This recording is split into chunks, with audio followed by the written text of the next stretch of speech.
आज सुबह से ही जोरों की बारिश हो रही थी। दो लड़कियां अपने घर में बैठी बारिश बंद होने का वेट कर रही थी, क्योंकि आज संडे जो था। वह चाहती थी कि कहीं वह घूम कर आए और कुछ शॉपिंग करके भी आए, लेकिन बारिश तो जैसे बंद होने का नाम ही नहीं ले रही थी। अब पूरा दिन ऐसे ही बारिश को देखते देखते गुजर गया, और तब जाकर शाम को बारिश बंद हुई। बारिश बंद होने के बाद वह दोनों लड़कियां मार्केट की ओर अकेली ही निकल गई। उन्हें नहीं पता था कि वहां क्या होने वाला है। असल में तो वह अपने भविष्य को चुनने गई थी, लेकिन खुद अनजान थी। वहां से वो रिक्शा पकड़कर बाजार के एक बड़े से शॉपिंग मॉल में पहुंच गई। वहां जाकर दोनों ने कुछ कपड़ों की खरीदारी की और फिर कहीं घूमने का मन बना लिया।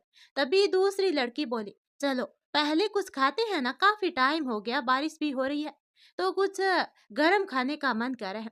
अब वो दोनों एक रेस्टोरेंट के लिए निकल गई। कुछ देर के बाद रेस्टोरेंट में दोनों नाश्ता करने के बाद एक रिक्शा पकड़कर एक सुंदर से डेस्टिनेशन पर पहुंच जाती है। वह डेस्टिनेशन बहुत ही ज्यादा खूबसूरत था। समुद्र के किनारे जहां कोई एक बार आ जाए तो वहां से घर जाने का उसका मन ही ना करे। ऐसा हुआ इन दोनों लड़कियों के साथ। अपनी कहानी की मेन कैरेक्टर सलवार सूट पहने, हाथ में फोन का कैमरा ऑन किए उसी जगह को निहार कर देख रही थी, और साथ में अपने कैमरे से वहां की खूबसूरती की फोटो निकालती हुई आगे बढ़ रही थी।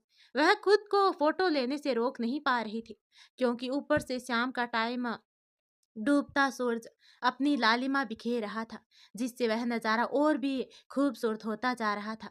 सलवार सूट पहनी इस लड़की को अपनी सहेली की भी परवाह नहीं थी। वह तो वहां के इस खूबसूरत से नजारे में खोई हो गई थी और फोटो खींचते हुए आगे बढ़ रही थी।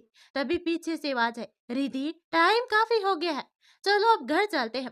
अगर तुझे आखिरी फोटो लेनी भी है तो वह देख, तुझे गजब सी चीज बताती हूँ। जब सलवार सूट पहनी रिधि ने उस लड़की की बात सुनी तो हैरानी से उसकी ओर देखने लगी।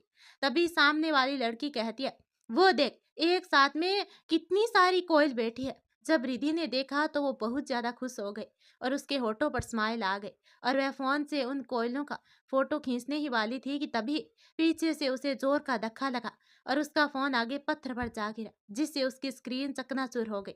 फोन की यह हालत देखकर रिधि को रोना आ गया, लेकिन उसने अपनी आंखों से आंसू को जरा भी बाहर नहीं आने दिया। वह खुद को कमजोर साबित करना नहीं चाहती थी, और वह तुरंत पीछे की ओर मुड़ी तो देखा सामने एक नौजवान शख्स खड़ा था। उम्र यही कोई 20-23 साल की होगी। वह अपनी नजर नीचे किए हुए अपने टेबलेट में कुछ देख रहा था। बड़े आरामदायक तरीके से खड़ा था। अब रिधि कुछ सोचकर उस लड़के की ओर बढ़ जाती है। जब वो शख्स किसी के आने की आहट सुनता है तो अपना चेहरा ऊपर करता है। तभी रिधि एक जोरदार तमाचा उसके मुंह पर जड़ देती है। ये देखकर वह शख्स भी गुस्से में आ जाता है और रिधि को भी 2-4 चांटे लगा देता है। उसका ऐसा रिएक्शन देखकर रिधि तो हैरान हो जाती है। उसने रिधि को इतने जोरदार चांटे लगाए कि रिधि के तो कान ही सुन हो गए और आंखों के सामने अंधेरी आने लगी। अब कुछ देर के बाद रिधि ने खुद को संभाला और गुस्से में दांत पीसते हुए उस शख्स पर हाथ उठाने ही वाली थी। तभी उस शख्स ने उसका हाथ पकड़ लिया और जोर से झटते हुए बोला, अगर दोबारा मारने की कोशिश भी की तो मैं यहाँ यहाँ से नीचे धक्का दे दूंगा, और यह तेरा जिंदगी का आखिरी दिन होगा, समझी? इतना कहकर वह वहां से चला गया।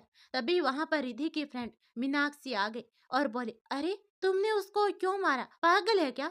मीनाक्षी की यह बात सुनकर रिधि और भी ज्यादा गुस्सा हो गई और बोले, अरे तुझे क्या पता नहीं, मेरे से पूछ रही है? उसकी वजह से मेरे मोबाइल का स्क्रीन टूट गया, और तो और उसने मुझे गलत तरीके से टच भी किया था। तभी रिधि की फ्रेंड मीनाक्षी ने एक और इशारा कर दिया। जब रिधि ने उस ओर देखा तो वहां पर 2-3 लड़के खड़े थे और एक लड़की को घूर रहे थे। यह देख रिधि को बहुत ज्यादा गुस्सा आ गया और वह उन लड़कों की तरफ बढ़ गई। रिधि उन लड़कों के पास पहुंचने ही वाली थी कि तभी एक शख्स ने उन दोनों लड़कों की गर्दन पकड़ ली और वहां से उन्हें घसीटते हुए ले गया। यह वही शख्स था जिसको रिधि ने थप्पड़ मारा था।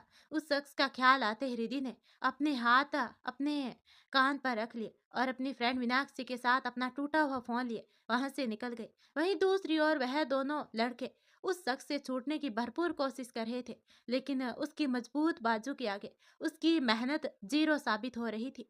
वह अब शख्स उसको घसीटते घसीटते सड़क की ओर ले जाता है। तभी पीछे से गाड़ी आकर रुकती है। तो वह उन दोनों लड़कों को पीछे की ओर धकेल देता है और खुद आगे जाकर ड्राइवर के बगल वाली सीट पर आराम से बैठ जाता है। अब वह गाड़ी आगे के रास्ते की ओर बढ़ने लगती है और पीछे पड़े वह दोनों लड़के वहां से छूटने की भरपूर कोशिश करते हैं, लेकिन उनकी कोशिश कोई रंग नहीं लाती। तो वह शांति से अब बैठ जाते हैं। तभी गाड़ी चलाते उस लड़के ने अपने बगल में बैठे उसे शख्स से पूछा, तुमने उस लड़की पर हाथ क्यों उठाया, पागल है क्या? उस लड़के की यह बात सुनकर वह शख्स बिना किसी इमोशन से कहता है, पहले मैंने नहीं उठाया, पहले हाथ उसने उठाया, इसलिए उसको जवाब मिला है। तभी वह लड़का कहता है, पर उसे तो गलतफहमी हो गई थी। कर्ण, तूने ऐसा क्यों किया? अब उस लड़के ने इतना ही कहा था कि वह शख्स गुस्से से उस लड़के की ओर घूरने लगा। तभी वो लड़का बोला, ठीक है, अब घूरना मत। उस लड़के ने फिर मुंह बनाकर कहा। तो डेविन उर्फ कर्ण ने उस पर से अपनी नजरें हटा ली।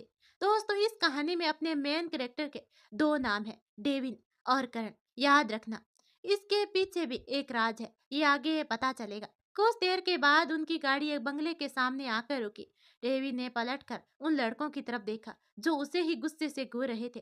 तभी डेविन के लब हल्के से हिले और एक डेविल वाली मुस्कान उसके लबों पर खेल गई और बोला, इरादा नहीं था मेरा कि तुम दोनों को कोई नुकसान पहुंचा, पर तुम्हारी हरकतें ऐसी है कि एक छोटा सा सबक तो मिलना ही चाहिए तुम दोनों को। इतना कहकर डेविन ने अपने बगल में बैठे लड़के की तरफ बिना देखे उसका नाम पुकारा, गोल्डी। तो गोल्डी ने डेविन के हाथ में एक ब्लेड थमा दी। इससे पहले वो लड़के डेविन के इरादे समझ भी पाते, उनकी कलाई की नस डेविन ने कट कर दी। दोनों लड़के चीख पड़े। उसी के साथ गाड़ी अनलॉक हुआ और डेविन बोला, अपने बाप और बड़े भाई से कहना उनकी मौत बेसब्री से उनका इंतजार करी है। डेवी ने उन दोनों लड़कों से कहा जो पीछे की सीट पर बैठे दर्द भरी नजरों से उसे ही देख रहे थे। इसी के साथ डेविन और गोल्डी ने वहीं से दोनों को गाड़ी से बाहर धकेल दिया। दोनों लड़के गाड़ी के दरवाजे से बाहर गिरे। वो गाड़ी उसके अगले ही पल तेजी से निकल गए। इधर सामने मौजूद गार्ड्स ने जब उन लड़कों को देखा तो भागकर उनके पास आए। साहब, साहब कहते हुए वो गार्ड्स उन दोनों लड़कों को अंदर ले गए। इधर रिधि ने रास्ते में ही अपना मोबाइल रिपेयरिंग के लिए दे दिया और अपने रूम में चली गई। वो पेइंग गेस्ट थी मीनाक्षी के घर पर। मीनाक्षी और रिधि घर पहुंचते ही अपने अपने रूम में चले गए। मीनाक्षी अपनी माँ की इकलौती बेटी थी। उसके पापा एक जंग में शहीद हो चुके थे। उसके बाद से ही उसकी माँ ने अकेले उसे पाला था। रिधि यहाँ पेइंग गेस्ट के तौर पर रहती थी, पर डबल किराया देकर, क्योंकि वो रूम किसी के साथ शेयर नहीं करना चाहती थी। रिधि को ज्यादातर अकेले रहना, म्यूजिक सुनना और पिक्चर्स के साथ साथ पेंटिंग करना बेहद पसंद था। अब रिधि रूम में आए, उसे बार बार डेविन का उस पर हाथ उठाना याद आ रहा था और साथ ही याद आ रही थी उसे डेविन की गहरी भूरी आंखें जिसमें न जाने कितने ही दर्द छुपा हुआ थे उसने। पर रिधि को उस पर जरा सा भी गुस्सा नहीं आ रहा था, जिस वजह से उसे चिढ़ मच रही थी। तभी रिधि ने अपने रूम में मौजूद टीवी ऑन कर दिया तो एक गाना बजा, आंखों में बसे हो तुम, तुम्हें दिल में बसा लूंगी। टीवी ऑन होते ही ये गाना ऑन हो गया। रिधि ने देखा तो फट से टीवी बंद किया और जाकर अपने बेड पर लेट गई, पर उसके जहन से डेविन जाने का नाम ही नहीं ले रहा था। तभी चिढ़कर रिधि उठ बैठी और गुस्से से बड़बड़ाई, मैं तुम्हें छोड़ूंगी नहीं मिस्टर एटीट्यूड, तुम रिधि को यूं परेशान नहीं कर सकते, उसके ख्यालों में भी आने का तुम्हें कोई हक नहीं है। कहकर रिधि ने बेड पर अपने हाथ टिका दिए। रात के करीब 8 बज रहे थे जब मीनाक्षी रिधि के रूम में आई। वो रिधि को देख हैरान हो गई। जो रिधि हमेशा फुल वॉल्यूम में टीवी पर गाना चलाकर पेंटिंग करती रहती थी, वो आज शांति से सोफे पर बैठी किसी गहरी सोच में डूबी हुई थी। तभी मीनाक्षी बोले, तुझे क्या हुआ है? मीनाक्षी ने रिधि के पास बैठते हुए कहा। तो रिधि ने उसकी तरफ देखते हुए कहा, दिमाग खराब है क्या? क्या? रिधि ने मीनाक्षी ने रिधि को अजीब नजरों से देखते हुए कहा। तभी रिधि बोले, हाँ, अब तू मुझे परेशान मत कर और जा। रिधि ने अपना मुंह फेरते हुए कहा। तो मीनाक्षी ने फिर से कुछ कहना चाहा, पर उससे पहले ही रिधि ने दोबारा चिढ़कर कहा, प्लीज यार तू जा यहाँ से। रिधि ने अब बिना मीनाक्षी की तरफ देखे ही कहा। तो अब मीनाक्षी चुपचाप वहां से चली गई। दूसरी तरफ एक छोटा सा कमरा जिसमें रोशनी के लिए बस एक छोटी सी हल्की रोशनी वाली लाइट चल रही थी। उसी कमरे की खिड़की पर डेविन खड़ा आसमान में मौजूद चांद को एकटक देख रहा था। तभी गोल्डी ने डेविन के पीछे आकर उसके कंधे पर हाथ रखते हुए कहा, क्या सोच रहे हो? तो डेविन बोला, कुछ भी तो नहीं। कहते हुए डेविन उसकी तरफ पलट गया। तभी गोल्डी कहता है, तुम जानती हो ना वो तुमसे कितना प्यार करती है। वो तुम्हें ऐसे नहीं देख सकती डेविन। गोल्डी ने डेविन की भूरी आंखों में देखते हुए कहा तो डेविन ने साथ साथ गोल्डी की आंखों भी नम हो गई। तभी डेविन बोला, वो मुझे ऐसे नहीं देख सकती, लेकिन वो अगर मुझे देखती तो मैं ऐसा होता ही नहीं। कहते हुए डेविन ने फिर से गोल्डी पर से अपनी नजरें हटा ली। करूं? गोल्डी ने इतना ही कहा था कि डेविन ने जोर से अपना हाथ सामने मौजूद खिड़की के सामने के कांच पर मार दिया। यह देखकर गोल्डी एकदम से घबरा गया। उसने डेविन का हाथ थाम लिया, पर डेविन ने अपना हाथ झटकर गुस्से में कहा, कितनी बार कहूं, मर गया करण, तो तू मुझे इस नाम से बुलाना बंद कर। पर करूं? गोल्डी ने फिर कुछ कहना चाहा, पर उससे पहले डेविन ने उसका हाथ पकड़ा और उसे रूम से बाहर करके उसने दरवाजा बंद कर दिया। तो गोल्डी मायूसी में अपना सिर हिलाते हुए वहां से चला गया। इधर डेविन दरवाजे से टिक कर वो वहीं बैठ गया। तभी उसे लगा जैसे उसके बगल में कोई है। उसने तुरंत अपना सिर हल्का सा घुमा कर देखा। उसके बगल में सफेद सूट पहने एक लड़की बैठी हुई थी। आंखें थी या झील कहना मुश्किल सा था उस पर उसकी नाराजगी। उसके गाल एकदम गुलाबी और उसके लंबे बाल कंधे पर बिखरे उसकी खूबसूरती बयां कर रही थी। उसके चेहरे पर नाराजगी थी। उसे देखकर डेविन के लब मुस्कुरा उठे। डेविन ने हाथ बढ़ाकर उस लड़की के गालों को छूना चाहा, पर वो गायब हो गई। डेविन एकदम से होश में आया और उसके चेहरे पर फिर से गुस्सा उभर आया। उसने अपने हाथ की मुट्ठी बांध ली। उसे देखकर जरा भी नहीं लग रहा था कि उसे कोई भी फर्क पड़ रहा हो अपने जख्म या उसके दर्द से। तभी गोल्डी बोला, इन कुछ ही दिनों में तेरा करूं बहुत बदल गया रिधि। गोल्डी ने उस लड़की की तस्वीर पर हाथ फेरते हुए कहा, जो अभी अभी डेविन को नजर आई थी। उस लड़की की तस्वीर को देखते हुए ही गोल्डी अपनी पुरानी यादों में खो गया, जहां वो डेविन नहीं करण था और वो खुद गोल्डी नहीं बल्कि रुदर था।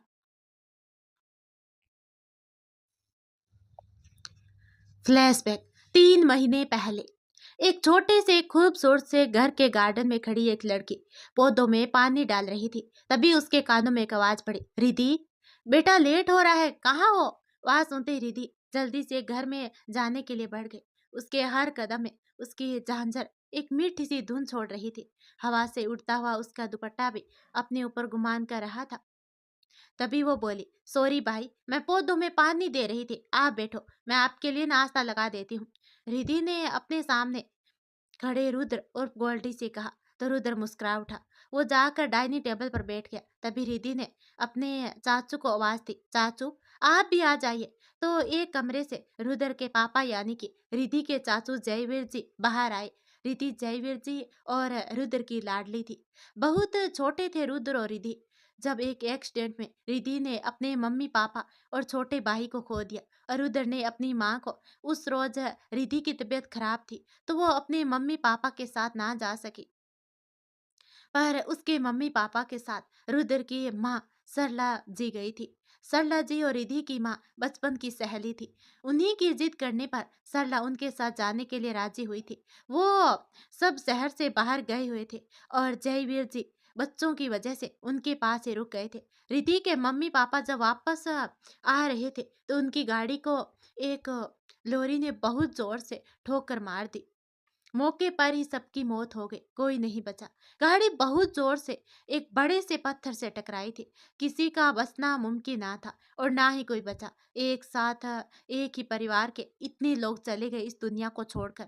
उसके बाद जयवीर जी एकदम से टूट गए थे और उन्होंने खुद को संभाल लिया। रुद्र और रिधि के लिए रिधि ने अपने चाचू और भाई को नाश्ता सर्व किया और खुद भी उनके साथ नाश्ता करने लगी। कुछ देर के बाद जयवीर जी अपने ऑफिस के लिए चले गए और उसके बाद रुद्र भी। तभी रीति वापस आई और सारे काम निपटाने के बाद वो न्यूज़पेपर लेकर बैठ गई।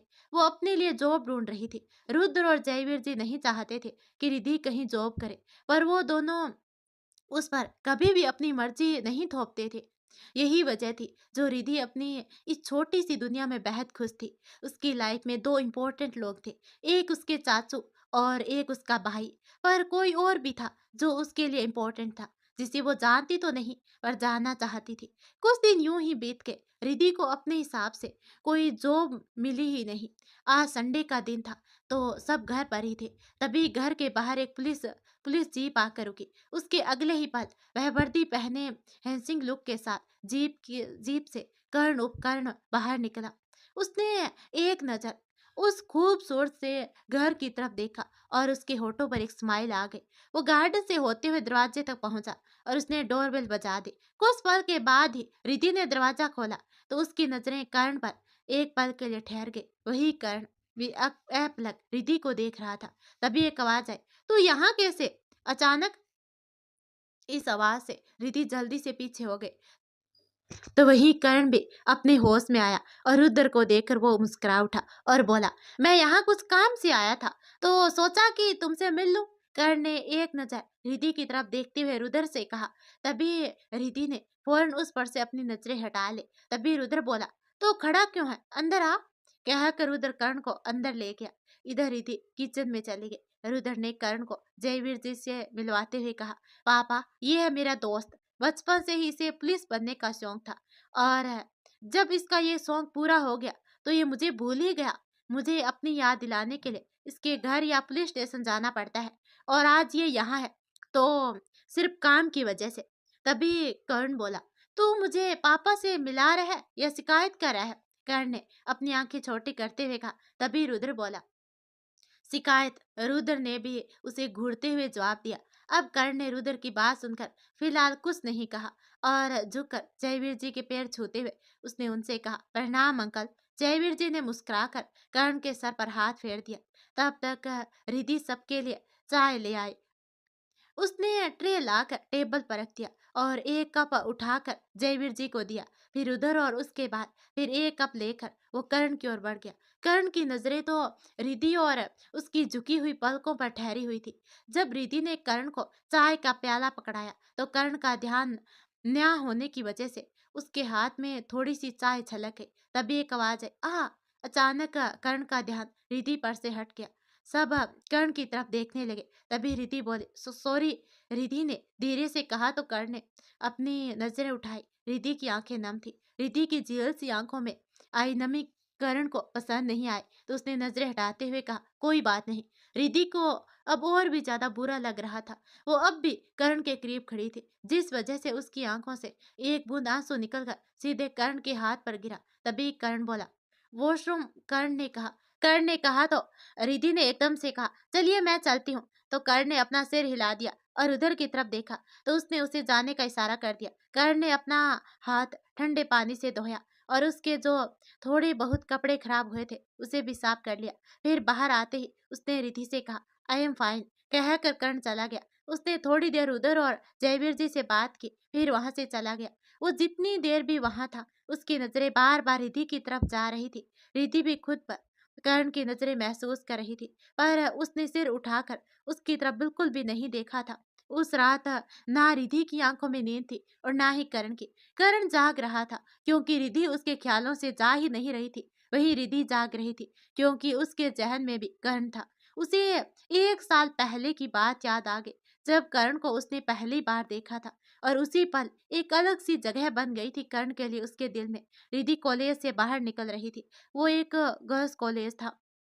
बाहर कुछ ही दूरी पर कुछ लोफर लड़के थे जो वहां से आती जाती लड़कियों को परेशान करते थे। कई बार इनकी शिकायत कॉलेज के प्रिंसिपल से की गई पर प्रिंसिपल के वार्निंग पर भी वो लड़के अपनी हरकतों से बाज नहीं आए। आज भी रिद्धि की नजरें उन लड़कों पर थी जो एक लड़की को परेशान कर रहे थे। वो लड़की वहां से जाना चाहती थी पर वो लड़के उसे घेर कर खड़े थे और उसके दुपट्टे को खींच रहे थे। रिद्धि को उन पर बेहद गुस्सा आ रहा था पर वो अकेले कुछ नहीं कर सकती थी क्योंकि पब्लिक तो सिर्फ वहां भीड़ इकट्ठे करने के लिए ही थी। इसीलिए रिद्धि वापस कॉलेज जाने के लिए पलटी ताकि वो प्रिंसिपल से इनकी शिकायत कर सके। पर तभी उसके कान में एक चीख पड़ी। रिद्धि ने पलट कर देखा तो पीछे कर्ण ने एक लड़के की गर्दन पकड़ रखी थी और एक लड़का दर्द से तड़पता हुआ नीचे पड़ा हुआ था। स्टेज शर्ट के साथ ब्लैक फॉर्मल पैंट में कर्ण बेहद ही आकर्षण लग रहा था। आंखों में गुस्से के भाव लिए वो अपने सामने खड़े तीनों लड़कों को घूर रहा था। जिस लड़की को वो लड़के परेशान कर रहे थे वो लड़की जल्दी से पीछे हो गई। तभी सामने खड़े तीनों लड़के कर्ण की तरफ बढ़ गए थे। कर्ण ने उससे पहले ही उसके ऊपर अपने सामने खड़े लड़के को धकेल दिया, जिसकी गर्दन उसने अब तक पकड़ रखी थी।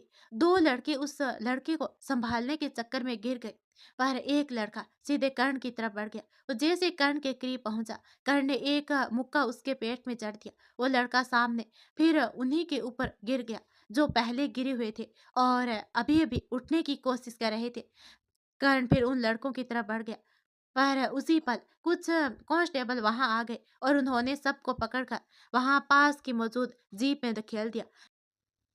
कर्ण ने एक कांस्टेबल से कुछ कहा, फिर वो कांस्टेबल सबको लेकर वहां से चला गया। कर्ण ने अब वहां मौजूद लोगों की तरफ देखते हुए कहा, आप सबकी मदद के लिए होते हैं पुलिस, और आपके पास फोन है, उसका इस्तेमाल करें किसी की मदद करने के लिए, सिर्फ सेल्फी और गेम खेलने के लिए नहीं। इतना कहकर कर्ण वहां से जाने लगा तो पीछे से उस लड़की ने उसे आवाज दी जिसकी हेल्प की थी कर्ण ने। कर्ण आवाज सुनकर रुक गया। उसने पलट कर देखा तो वो लड़की उसके पास आकर बोली, थैंक यू भैया। कर्ण मुस्कुरा उठा। कर्ण ने उस लड़की के सर पर हाथ फेरा और अपनी बाइक लेकर वहां से चला गया। इधर रिधि जो कुछ दूर पर खड़ी थी वो तो बस देखती ही रह गई।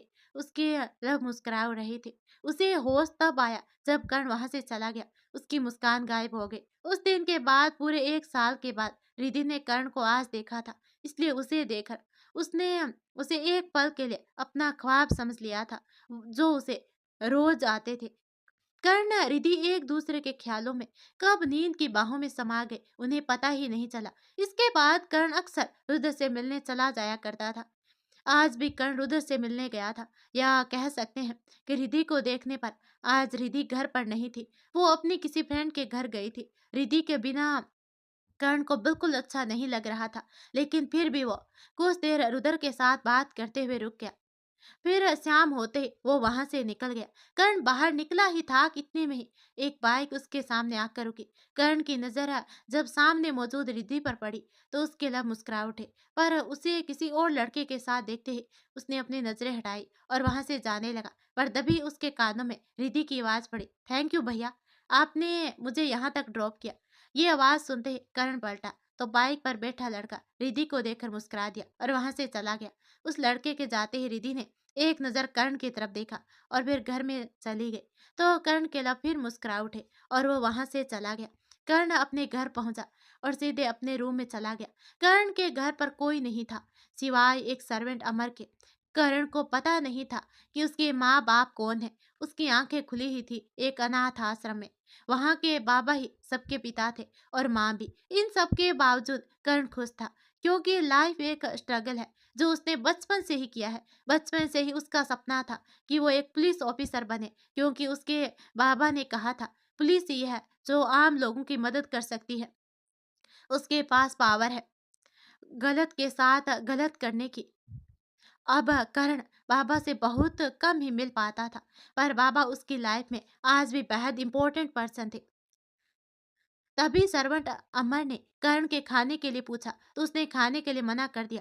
तो अमर अपने रूम में चला गया। तभी करण बोला, कल कल ही मैं तुम्हें अपने दिल की बात कह दूंगा, अब और इंतजार नहीं करना।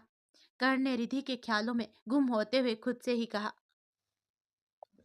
आज रिधि घर पर अकेली थी। वो अपने सारे बुक्स सलीके से रख रही थी। इतने में ही घर की डोरबेल बजी। रिधि ने दरवाजे की तरफ देखा और सिर हिलाते हुए दरवाजे की तरफ बढ़ गई। रिधि ने दरवाजा खोला तो सामने करण खड़ा था। करण ने जब रिधि को देखा तो उसके होठों पर स्माइल आ गई। रिधि सलवार सूट पहने बहुत ही सुंदर लग रही थी। करण एकटक उसको देख रहा था और सामने खड़ी रिधि करण को। करण भी जींस शर्ट पहने बहुत ही हैंडसम लग रहा था। रिधि ने एकदम से अपनी पलकें झपकी और धीरे से बोली, भाई चाचू को लेकर हॉस्पिटल गए हैं। तो करण बोला, पता है। करण ने रिधि को जवाब दिया तो रिधि हैरानी से कर्ण को देखने लगे। तो कर्ण ने आगे कहा, मैं रुद्र से नहीं बल्कि तुमसे मिलने आया हूँ। ये सुनकर रिधि हैरान थी। उसने हकलाते हुए कहा, मुझसे? पर मुझसे क्यों?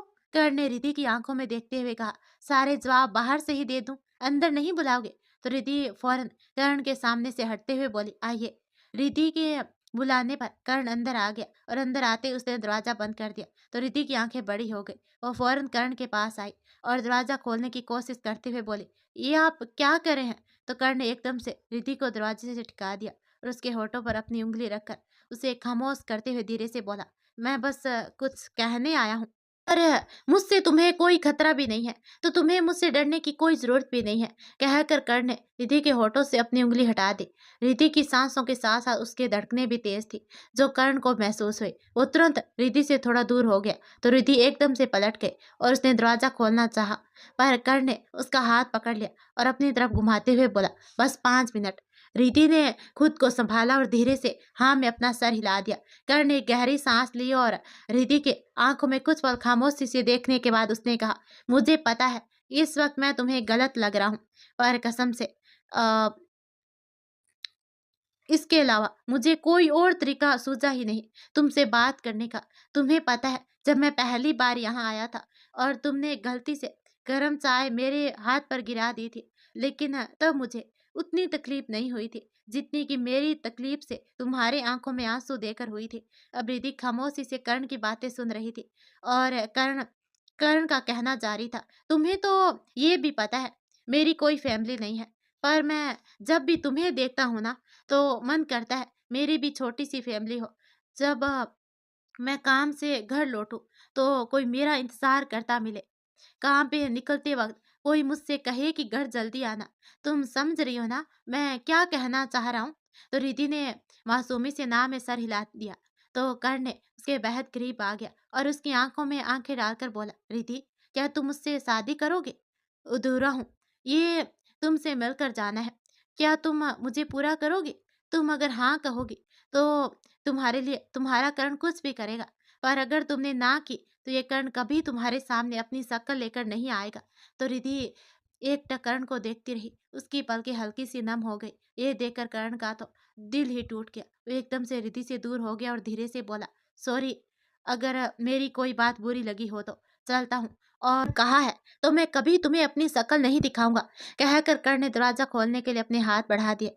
पर तभी उसके कानों में रिधि की आवाज पड़ी, मेरा जवाब सुने बिना ही चले जाएंगे आप? ये सुनकर कर्ण के कदम एकदम रुक गए। उसने रिधि की तरफ नहीं देखा तो रिधि खुद कर्ण और दरवाजे के बीच आकर खड़ी हो गई। उसने कर्ण की आंखों में देखते हुए कहा, आपको याद है CGC, काल्पनिक नाम, कॉलेज के सामने आपने कुछ लड़कों की क्लास ली थी, तभी से आपको जानना चाहा और आपके ख्यालों में जीने लगी।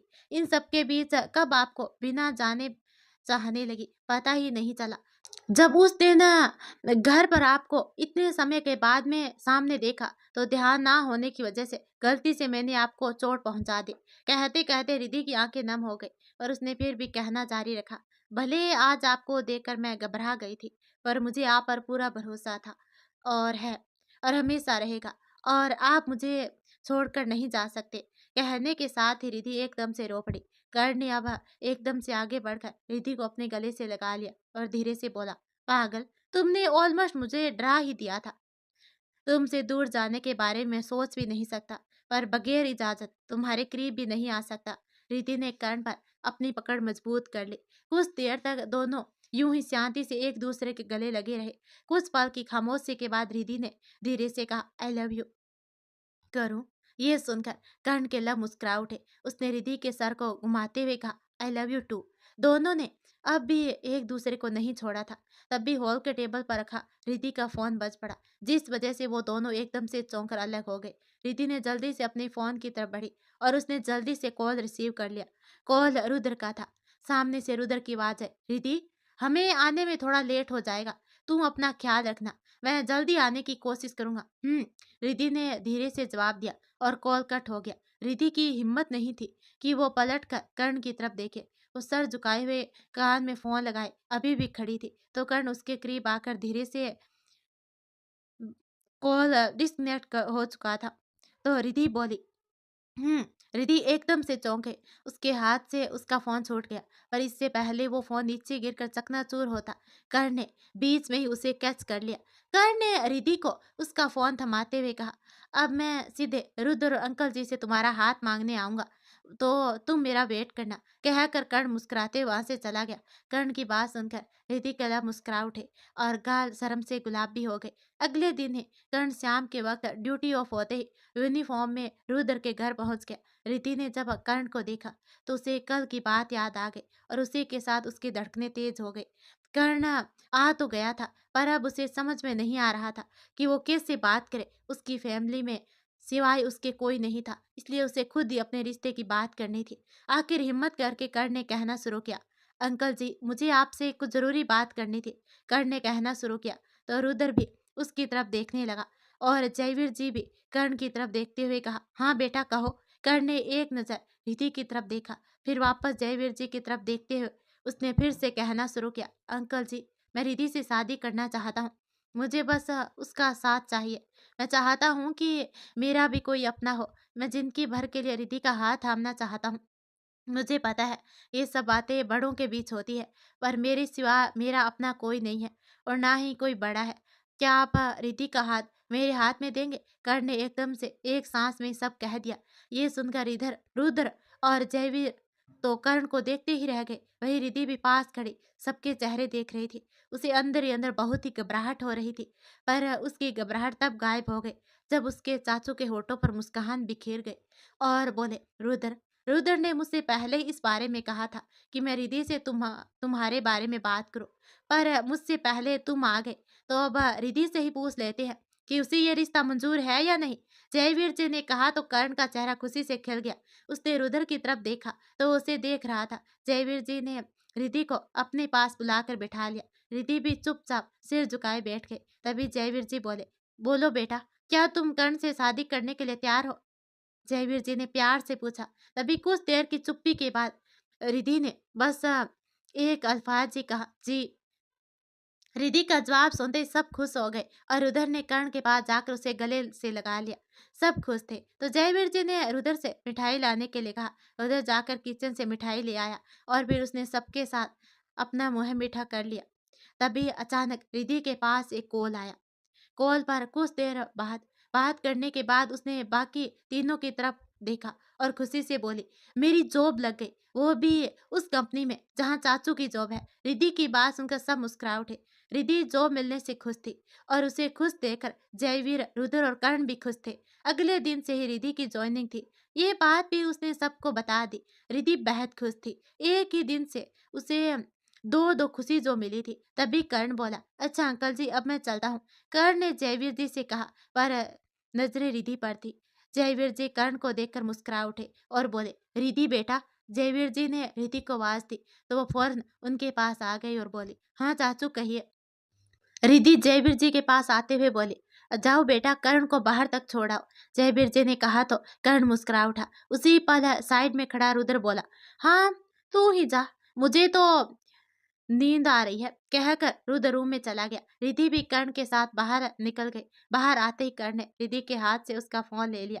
बाहर फोन लॉक था। रिधि ने अपनी फिंगरप्रिंट से फोन तुरंत अनलॉक कर दिया। ये देखते ही कर्ण के लिए मुस्कुरा उठे। उसने रिधि के फोन पर अपना नंबर डायल कर दिया।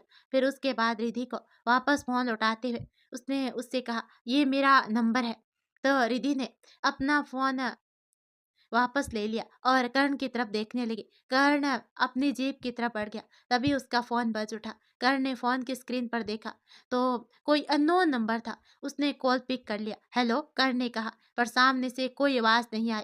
अचानक कर्ण ने अपना फोन रखा और तुरंत पलट गया। पीछे रिधि कान से फोन लगाए खड़ी थी और एक टक कर्ण को ही देख रही थी। कर्ण वापस रिधि के करीब आया और उसने उसका चेहरा अपने हाथों में लेते हुए कहा, कल के लिए बेस्ट ऑफ लक। इतना कहकर कर्ण ने आगे बढ़कर रिधि के माथे पर अपने होठ रख दिए। रिधि की आंखें खुद ब खुद उस पल बंद हो गई थी। एक खूबसूरत एहसास दोनों के मन को गुदगुदा रहा था।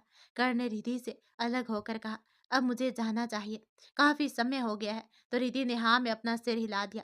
तो कर्ण ने उसे घर जाने के लिए कहा। रिधि ने कुछ नहीं कहा और वो वापस चली गई। पर दरवाजे पर खड़ी होकर वो कर्ण को देखने लगी। कर्ण भी उसे देखकर मुस्कुरा दिया और फिर उसने अपनी जीप वहां से आगे बढ़ा ली। कर्ण के जाते ही रिधि भी अंदर आ गई। पर तभी कर्ण की जीभ वापस आ गई। कर्ण ने वापस दरवाजे की तरफ देखा। जब उसने देखा कि रिद्धि अब चली गई है, तो वो भी मुस्कुराते हुए वहां से चला गया। इधर आज रिद्धि का जॉब का पहला दिन था। उसके चाचू उसके साथ ही जाते, पर रिद्धि का डिपार्टमेंट अलग था। जयवीर और रिद्धि के टाइमिंग के 1 घंटे का फर्क था।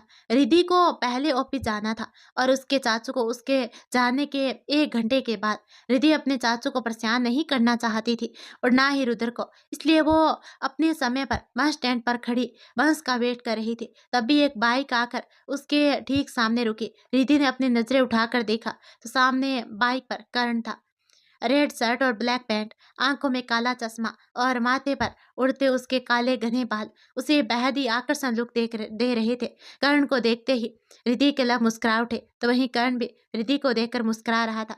कर्ण ने रिद्धि की तरफ देखते हुए उसे बाइक पर अपने पीछे बैठने का इशारा किया, तो रिद्धि ने ज्यादा नहीं सोचा और आगे बढ़कर वो बाइक पर बैठ गए। तो कर्ण की मुस्कान और बड़ी हो गई जब रिद्धि ने उसके कंधे पर हाथ रखा। कुछ देर के बाद कर्ण की बाइक एक बड़े से बिल्डिंग के आगे आकर रुक गई, जो कि रिद्धि का ऑफिस था। रिद्धि बाहर ही उतर गई और बिना कर्ण की तरफ देखे ही वो ऑफिस की ओर बढ़ गई। तभी उसके फोन की घंटी बजने लगी। रिद्धि ने जल्दी से अपने बैग से अपना मोबाइल निकाला और स्क्रीन की तरफ देखा, तो स्क्रीन पर करूं लिखा हुआ फ्लैश हो रहा था। ये देखकर रिद्धि के लब मुस्कुरा उठे। उसने उसे एक पल पलट कर देखा और पीछे कर्ण कान में फोन लगाए खड़ा था। तो रिद्धि मुस्कुराते हुए वापस कर्ण के पास आ गई। रिद्धि कर्ण के सामने खड़ी उसे ही मुस्कुराते हुए देख रही थी। तब कर्ण ने आगे बढ़कर उसके माथे को हल्के से चूम लिया। रिद्धि ने अपनी पलकें बंद कर उस पल को अपने अंदर समेट लिया। कर्ण ने प्यार से रिद्धि के चेहरे को देखते हुए कहा, मैं तुम्हारा यही वेट करूंगा। तो रिद्धि बोली, पर रिद्धि ने अपनी आंखें खोलते हुए कुछ कहने के लिए अपना मुंह खोला, पर तभी कर्ण ने उसके होठों पर अपनी उंगली रखते हुए कहा, मुझे और कुछ नहीं सुनना, अब तुम जाओ वरना लेट हो जाओगी। कर्ण ने कहा तो रिद्धि मासूमी से अपनी पलकें झपकाते हुए उसे ही देखने लगी। तभी कर्ण बोला, क्या हुआ? कर्ण ने उसे अब भी खड़े देखा तो हैरानी से पूछा। तभी रिद्धि बोली, मेरा हाथ। रिद्धि ने अपने हाथ की तरफ इशारा किया। तब कहीं जाकर कर्ण को ध्यान आया कि उसने रिद्धि का हाथ पकड़ रखा है। उसने फौरन रिद्धि का हाथ छोड़ दिया। रिद्धि मुस्कुराते हुए वहां से चली गई। आज रिद्धि का ऑफिस का पहला दिन था। वो अपने काम में बिजी हो गई और कर्ण बाहर ही खड़ा था। जब जयवीर जी ऑफिस आए तब कर्ण वहां से साइड हो गया था। देखते देखते शाम हो गई। रिद्धि का वर्क ओवर खत्म हो गया था। जब तो जयवीर जी ने उसे रुद्र को बुलाकर उसके साथ जाने के लिए कह दिया। रिद्धि भी सिर हिलाते हुए ऑफिस से बाहर निकले। उसने जस्ट अपना मोबाइल निकाला ही था, तभी उस पर करूं कॉलिंग फ्लैश होने लगा। रिद्धि ने फौरन फोन से नजरें हटाई और सामने देखा, तो सामने कर्ण फोन कान से लगाए खड़े था। तो उसने अपना फोन वापस रख दिया और कर्ण की तरफ बढ़ गई और बोली, आप इतनी देर से यहीं खड़े थे? कर्ण के पास आते ही रिद्धि ने उससे सवाल किया। कर्ण ने सिंपल सा जवाब दिया और बाइक पर बैठकर उसने बाइक स्टार्ट कर दी और रिद्धि को बैठने का इशारा किया। रिद्धि भी बाइक पर कर्ण के पीछे बैठ गई। कर्ण ने बाइक वहां से निकाल ली, पर उन दोनों को साथ में जयवीर जी ने देख लिया। वो जस्ट बाहर ही आए थे और उन्होंने रुद्र को कॉल किया था। पर कर्ण रिद्धि को साथ देकर उन्होंने रुद्र से कुछ नहीं कहा और फोन कट करके मुस्कुराते हुए वापस अपने ऑफिस के अंदर चले गए। इधर कर्ण ने रिद्धि से पूछा, संडे का तो तुम्हारी छुट्टी है ना? तो रिद्धि बोली, हाँ क्यों? रिद्धि ने जवाब दिया और साथ ही सवाल भी कर लिया। तो कर्ण कहता है, मैं तुम्हें हमारा घर दिखाना चाहता हूँ। कर्ण ने कहा तो रिद्धि खामोशी से मुस्कुरा दी। कुछ देर के बाद कर्ण की बाइक रिद्धि के घर के सामने आकर रुक गई। रिद्धि बाइक से उतरी और घर की ओर बढ़ गई। अभी कुछ ही कदम चली थी रिद्धि कि तभी उसका फोन रिंग होने लगा। रिद्धि ने अब फोन देखने की बजाय तुरंत पलट कर देखा, तो पीछे फोन कान पर लगाए खड़े कर्ण के फेस पर स्माइल आ गई। रिद्धि वापस आकर कर्ण के सामने खड़ी हो गई, बिल्कुल किसी छोटे मासूम बच्चे की तरह। उसे ऐसे देखकर कर्ण की स्माइल बड़ी हो गई। उसने आगे बढ़कर रिद्धि के माथे पर किस करते हुए कहा, गुड नाइट। तो रिद्धि मुस्कुरा दी, पर वो अब भी वहीं खड़ी थी, तो कर्ण ने पहले अपने हाथ देखे, फिर रिधि को घर जाने का इशारा किया। कर्ण की इस मासूम हरकत पर रिधि मुस्कुरा उठी। कर्ण ने दोबारा रिधि को अंदर जाने का इशारा किया, तो रिधि ने आगे बढ़कर कर्ण के गाल पर हल्के से अपने होंठ रख दिए और झट से पीछे हो गए। इससे पहले कि कर्ण कुछ समझकर रिएक्ट करता, रिधि वहां से जांच गई थी। कर्ण के हाथ खुद ब खुद अपने गाल पर चले गए। उसके लब अभी भी मुस्कुरा रहे थे और आंखें अब भी दरवाजे पर टिकी हुई थी। तभी एक आवाज आई, रिधि चली गई मेरे भाई। अचानक आई इस आवाज से कर्ण अपने होश में वापस आया और उसने तुरंत अपने बगल में देखा, तो उसके बगल में रुद्र उसके कंधे पर हाथ रखे खड़ा था। कर्ण उसे देख मुस्कुरा दिया, तो रुद्र ने उसे घूरते हुए कहा, पहले तो तू इतना फ्री नहीं रहता था जितना अब रहता है। यहाँ तक कि ये नई नई सर्विस भी दी जा रही है। पहले घर से ऑफिस ड्रॉप करना, फिर ऑफिस से घर। नया काम मिल गया है क्या तुझे? तभी कर्ण बोला, तुझे इतनी जलन हो रही है तो तू अपने लिए भी काम ढूंढ ले। अब अब मैं चलता हूँ, सुबह ड्यूटी पर जाना है। तो रिधि को ऑफिस छोड़ दियो और वापस भी ले आइयो, कर्ण ने कहा और अपनी बाइक पर बैठ उसने उसे स्टार्ट कर और निकल गया। रुद्र वहां खड़ा अब भी सोच रहा था कि आखिर ये था क्या, मतलब उसे कर्ण को ऑर्डर देना था, पर यहाँ तो कर्ण ही उसे ऑर्डर देकर चला गया। रुद्र को जब ये समझ में आता तो वो मुंह बनाकर घर की तरफ बढ़ गया। अब पूरे 3 दिन तक कर्ण ने रिधि को नहीं देखा था और आज संडे था। साथ ही कर्ण ने आज अपनी ड्यूटी से ऑफ ले रखा था, क्योंकि उसे आज का पूरा दिन रिधि के साथ जो बिताना था। रिधि ने रुद्र और जयवीर जी से परमिशन ले ली थी और तैयार होकर वो घर के बाहर खड़ी करण का वेट कर रही थी। एक सुंदर सा सलवार सूट पहने रिधि कहर ढहा रही थी। कुछ पल के बाद ही रिधि के हाथ में रखा फोन बज उठा। रिधि के लब मुस्कुरा उठे। उसने फोन की बजाय बाहर नजर दौड़ाई तो बाहर करण फोन कान पर लगाए बाइक पर बैठा उसे देख रहा था। उसके होठों पर दिलकश मुस्कुराहट थी। आज वो सफेद कलर के टी शर्ट में काफी डेसिंग लग रहा था। तभी रिधि अपने गुलाबी होठों पर मुस्कान सजाए उसकी तरफ बढ़ गई। कर्ण की नजरें तो बस रिधि पर ही ठहरी हुई थी और आज कर्ण के बिना कहे रिधि उसके पीछे आकर बाइक पर बैठ गई। तो कर्ण ने रिधि का हाथ पकड़ा और उसे अपने कंधे पर रखकर उसने बाइक स्टार्ट कर दी। पीछे बैठी रिधि उसकी इस हरकत पर बस मुस्कुरा दी। कुछ देर के बाद कर्ण की गाड़ी उसके घर के आगे आकर रुक गई। छोटा सा 2 मंजिला घर था, पर था बेहद ही खूबसूरत। सामने छोटा सा गार्डन जो रिधि को बेहद पसंद आया था। यहाँ हर तरफ के फूल थे। रिधि पर देखने में इतनी खामोश हो गई थी कि वो बिना करण की तरफ देखे ही आगे बढ़ गई। तभी अचानक रिधि के कानों में कर्ण की आवाज पड़ी, पसंद आया? रिधि एक पल के लिए चौंक गई, फिर अगले ही पल वो कर्ण की तरफ देखकर मुस्कुरा उठी। कर्ण ने रिधि का हाथ थामा और उसे घर के अंदर ले गया। अंदर ले जाकर कर्ण ने रिधि को हॉल के बीचों बीच खड़ा कर दिया और उससे थोड़ा दूर होते हुए उसने चारों तरफ देखते हुए कहा, यह है तुम्हारा छोटा सा घर, कैसा लगा तुम्हें तुम्हारा घर? कर्ण ने रिधि से पूछा तो रिधि तेजी से उसकी तरफ बढ़ी और उसे कसकर अपने गले से लगा लिया। कर्ण के साथ साथ रिधि की धड़कनें भी बढ़ गई थी।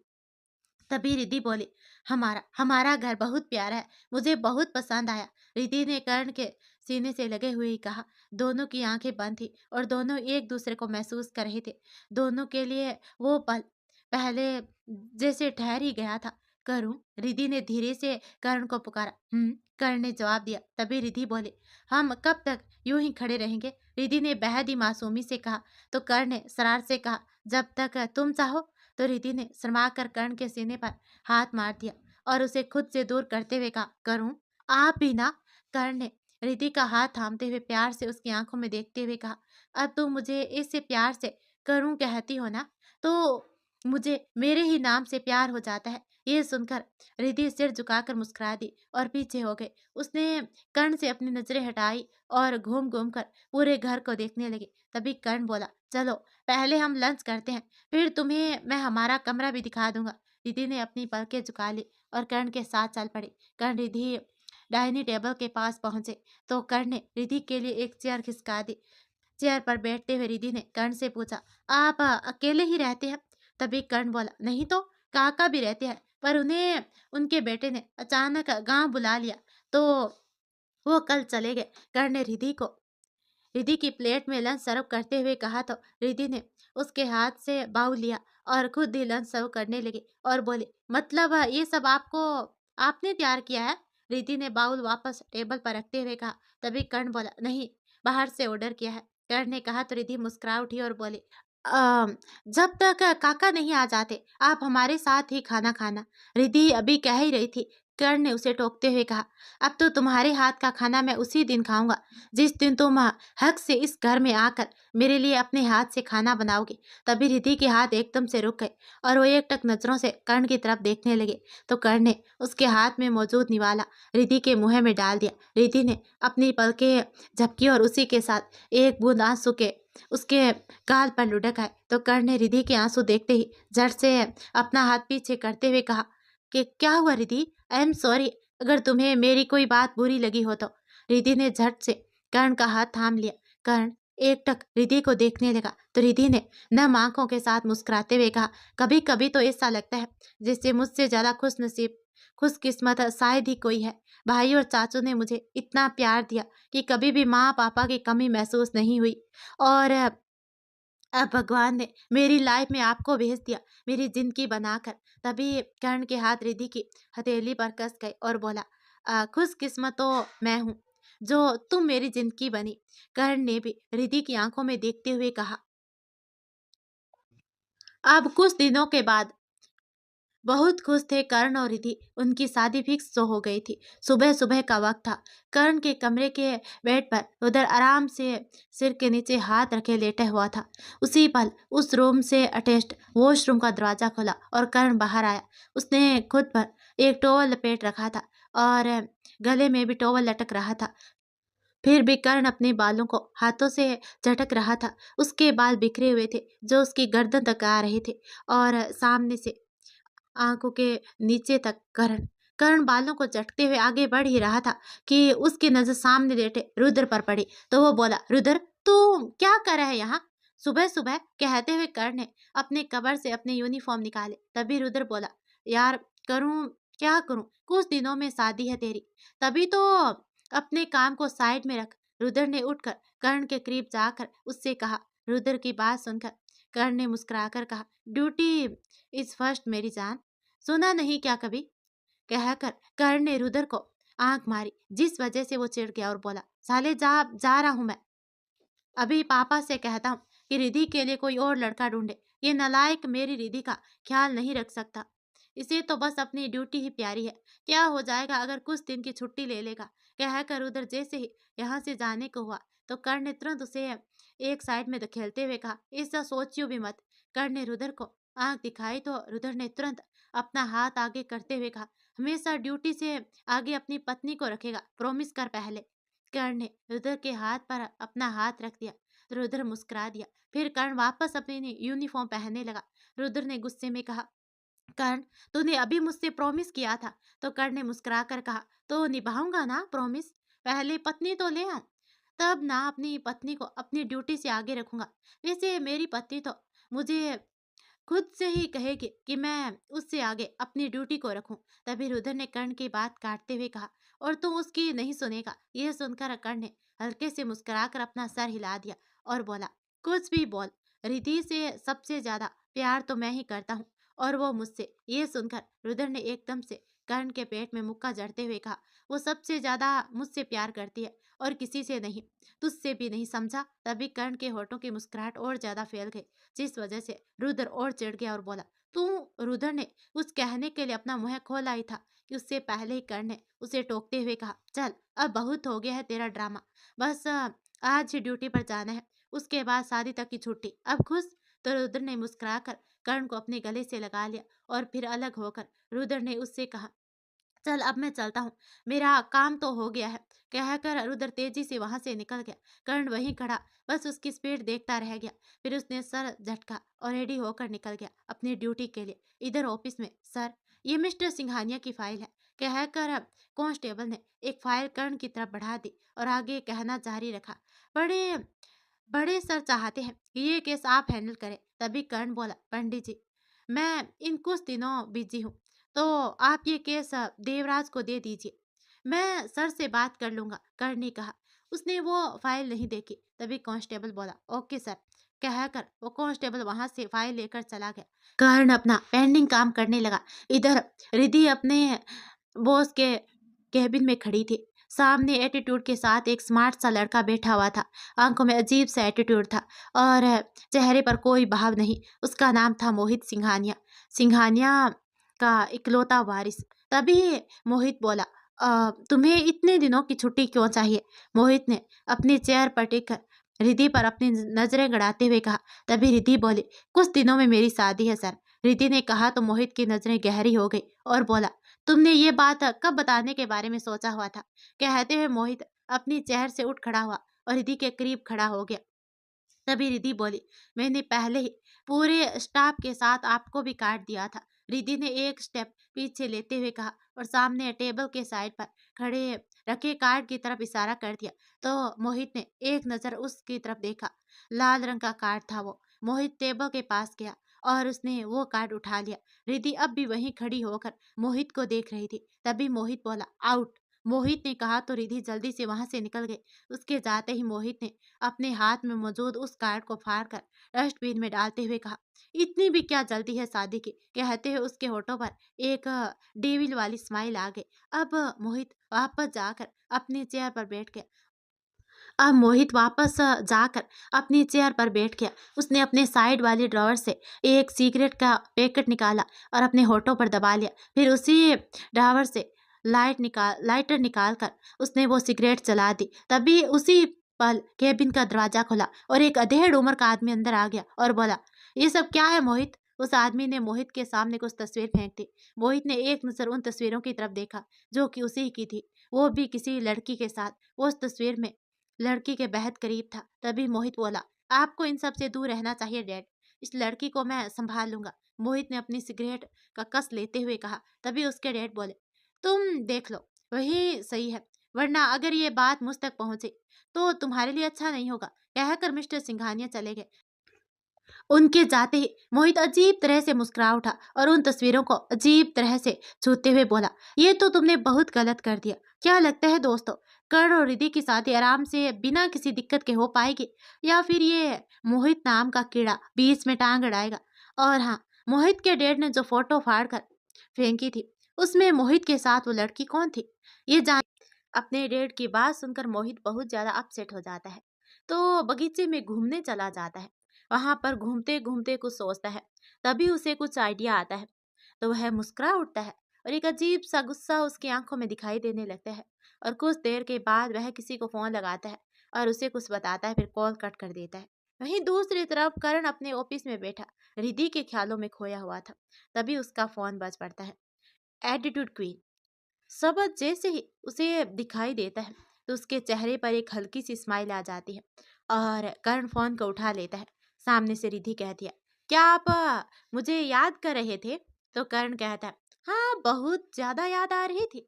ये सुनकर रिद्धि के होठों पर स्माइल आ जाती है, लेकिन वो कहती कुछ नहीं है। तभी आगे कर्ण कहता है, मेरा मन कर रहा था कि आज कहीं घूम कर आए और साथ में अच्छे से रेस्टोरेंट में लंच करें। बहुत मन हो रहा है, मैं तुम्हें लेने आ रहा हूँ, तैयार रहना। इतना कहकर कर्ण ने कॉल कट कर दिया। बेचारी रिद्धि को तो कुछ कहने का मौका ही नहीं दिया। कर्ण की इस हरकत पर रिद्धि मुस्कुरा देती है और फटाफट अपना काम करने लगती है, क्योंकि उसे कर्ण के साथ जाना जो था। अब रिद्धि अपना काम खत्म करके कर्ण के कॉल का वेट कर रही थी। तभी कर्ण का कॉल आने लगता है तो रिद्धि कॉल उठा लेती है। तभी कर्ण कहता है, मैं तेरे ऑफिस के सामने खड़ा हूँ, आओ। तो रिधि वहां से चली जाती है और चुपचाप जाकर कर्ण की बाइक पर पीछे बैठ जाती है। तभी एक शख्स ऊपर खड़ा कांच के विंडो से उन दोनों को ही देख रहा था। अब रिधि और कर्ण वहां से चले जाते हैं, लेकिन वह शख्स अब भी उन्हें ही घूर रहा था, जब तक वो दोनों उसकी नजरों से ओझल न हो गए। उसके जाने के बाद उस शख्स ने एक शराब की बोतल खोली और पैक बनाकर पीने लगा। उसके चेहरे पर हल्की सी अजीब तरह की मुस्कुराहट थी। इस कारण इधर कर्ण और रिधि एक अच्छे से रेस्टोरेंट में पहुंच जाते हैं। कर्ण अपनी वर्दी में था तो सभी उन्हें ही घूर रहे थे।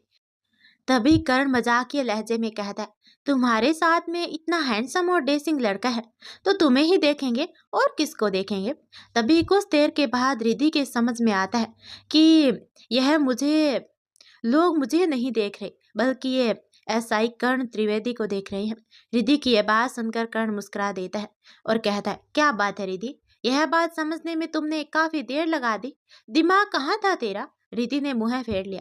तभी एक स्टाफ मेंबर उनके पास मेन्यू ले आया। कर्ण ने रिद्धि से कुछ नहीं पूछा और खुद ही दोनों का लंच ऑर्डर कर दिया, पर सब रिद्धि की पसंद का। तभी रिद्धि ने वापस कर्ण की तरफ देखा। कर्ण ने ऑर्डर जल्दी लाने के लिए कहा तो वो स्टाफ मेंबर वहां से चला गया। उसके जाते ही कर्ण ने रिद्धि की तरफ देखते हुए कहा, तुम्हें और कुछ चाहिए? रिद्धि ने मुस्कुराकर ना में अपनी गर्दन हिला दी और कुछ देर के बाद ही उनका लंच भी आ गया था। दोनों साथ में अपनी फ्यूचर प्लानिंग करते हुए लंच करने लगे। इधर मोहित अपनी चेयर पर बैठा हुआ, उसके ठीक सामने एक आदमी सिर झुकाए खड़ा था। मोहित बोला, एएसआई कर्ण त्रिवेदी, नोट बैड, ये नाम कहीं तो सुना है। मोहित ने खुद से ही कहा, पर फिर उसने अपना सर झटका और अपने सामने खड़े आदमी को वहां से जाने का इशारा कर दिया। उसके जाते ही मोहित अपने सामने मौजूद लैंडलाइन से किसी को कॉल किया। कॉल रिसीव होते ही मोहित ने बिना कुछ सुने ही कहा, लंच के बाद वाली मीटिंग के लिए मेरे साथ मिस रिद्धि जाएगी, उन्हें इन्फॉर्म कर दीजिए। इतना कहकर मोहित ने कॉल कट कर दिया। इधर करण रिद्धि से बोला, हम ऑन टाइम यहाँ हैं, शाम को तुम्हें लेने आ जाऊंगा, मुझे याद करना और मेरे ही बारे में सोचते हुए मेरा ही इंतजार करना। कहकर कर्ण मुस्कुराते हुए रिद्धि को जाने का इशारा कर दिया। रिद्धि भी मुस्कुरा दी, पर गई नहीं। कर्ण ने आगे बढ़कर रिद्धि का चेहरा थामते हुए कहा, अब तो हम दोनों ही छुट्टी पर रहेंगे, तो मिलेंगे कैसे? तो रिद्धि बोली, शादी के बाद। रिद्धि ने मुस्कुरा कर कहा तो कर्ण ने अजीब सा मुंह बना लिया। रिद्धि ने कर्ण के हाथ पर अपना हाथ रखा और प्यार से बोली, बस कुछ दिन और, फिर हम तो हमेशा साथ ही रहेंगे। तो कर्ण कहता है ये तो कर्ण कहता है ये कुछ दिन भी बहुत ज्यादा लग रहे हैं अब तो। कर्ण ने कहा और आगे बढ़कर रिद्धि के माथे को चूम लिया। तभी कर्ण ने फिर कहा, मुझे हमेशा तुम्हारे साथ रहना है। कर्ण अधूरा है अपनी रिद्धि के बिना। तो रिद्धि कहती है, पूरी मैं भी नहीं आपके बिना। रिद्धि ने कर्ण की आंखों में देखते हुए कहा, अगर मैं थोड़ी देर और रुकी तो हम दोनों ही लेट हो जाएंगे। रिद्धि ने फिर कहा तो कर्ण उससे दूर हो गया। ठीक है, मैं चलता हूँ, कर्ण ने कहा तो रिद्धि ने हाँ में अपना सिर हिला दिया। कर्ण अपनी बाइक स्टार्ट करके वहां से चला गया। तभी एक आवाज है, मैम, रॉयल हॉस्टल में जो मीटिंग होने वाली है उसे अटेंड करने के लिए बॉस के साथ आपको भी जाना है। कंपनी के स्टाफ मेंबर ने रिद्धि से कहा, जो अभी अभी अंदर आई थी। मैं?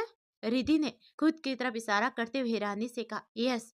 पीछे से एक दमदार आवाज है। रिद्धि ने पलट कर देखा तो पीछे मोहित खड़ा था और उसके साथ उसकी फाइल्स और लैपटॉप लिए उसका असिस्टेंट। मोहित ने अपने असिस्टेंट की तरफ देखकर उसे सारी फाइल रिद्धि को देने के लिए कहा तो उसके असिस्टेंट ने चुपचाप सारी फाइल्स और लैपटॉप रिद्धि को थमा दी।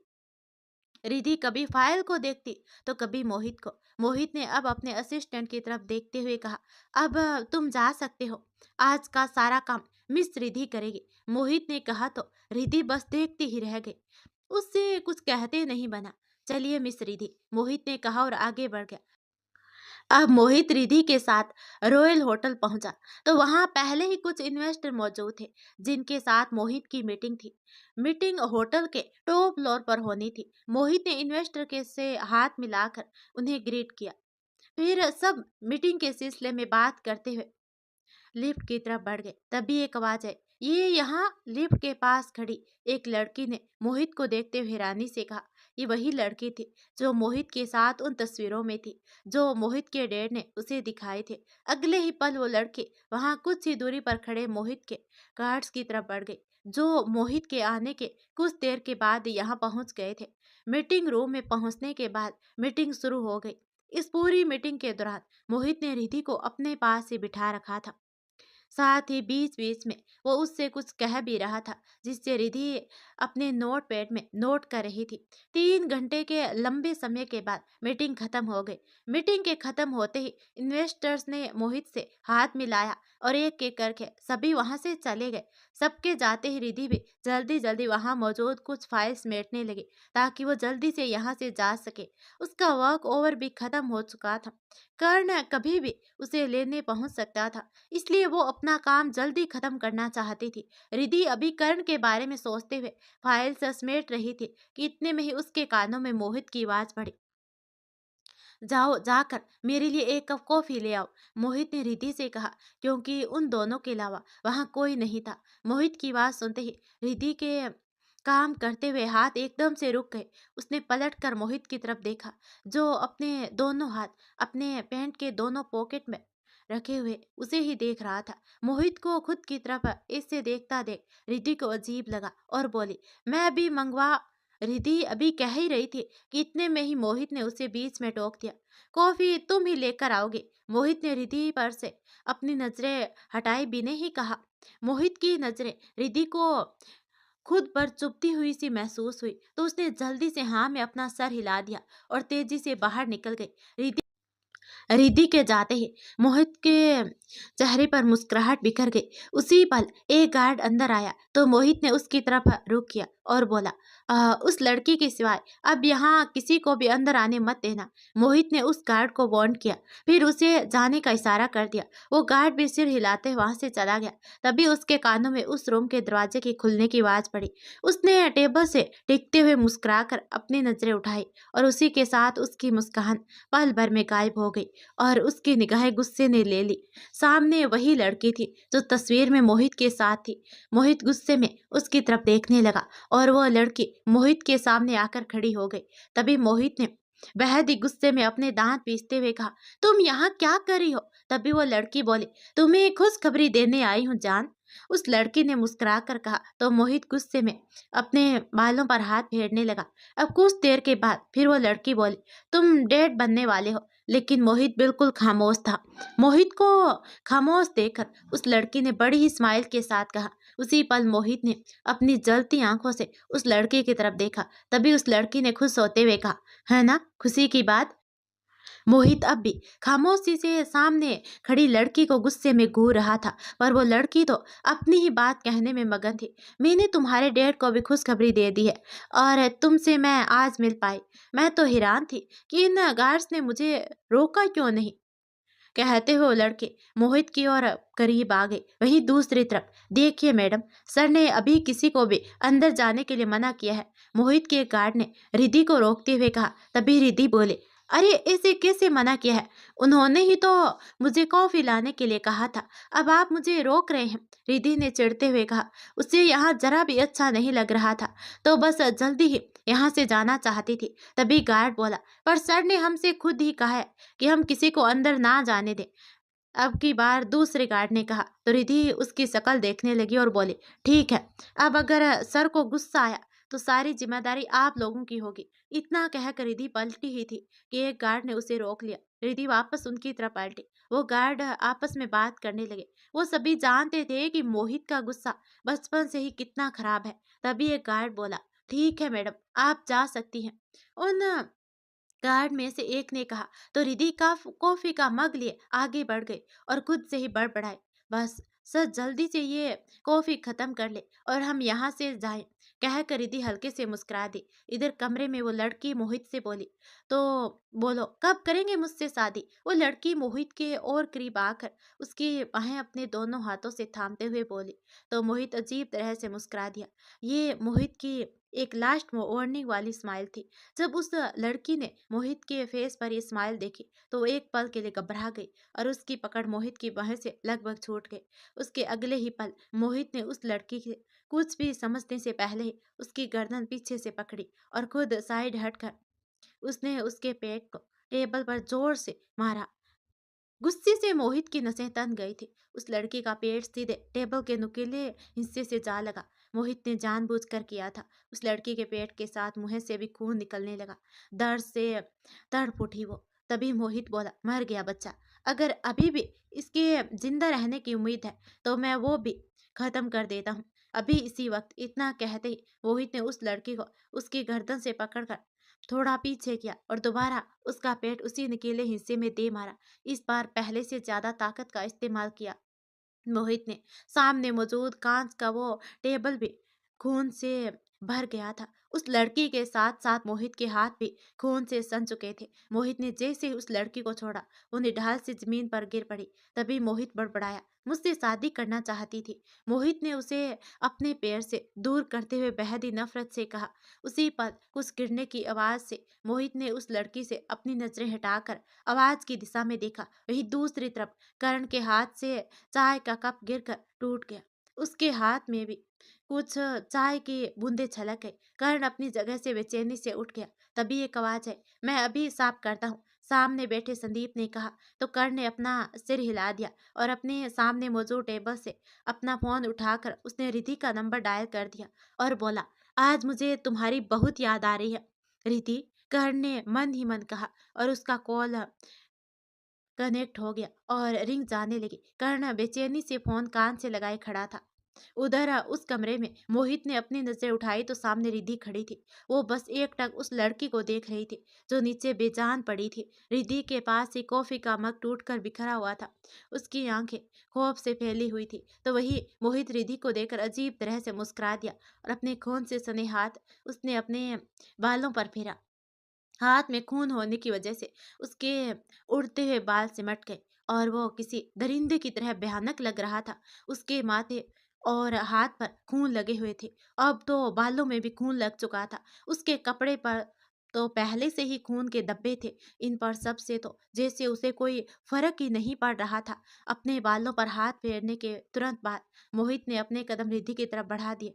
रिधि अब भी खौफ से एकटक उस लड़की को देख रही थी। तभी टेबल पर रखा हुआ रिधि के बैग में मौजूद उसका फोन बज उठा और उसी के साथ रिधि अपने होश में आई। इधर बेचैनी से इधर कर्ण बेचैनी से रिधि के कॉल रिसीव करने का इंतजार कर रहा था। फोन की आवाज से मोहित के कदम भी रुक गए। उसने रिधि के बैग की तरफ पलट कर देखा।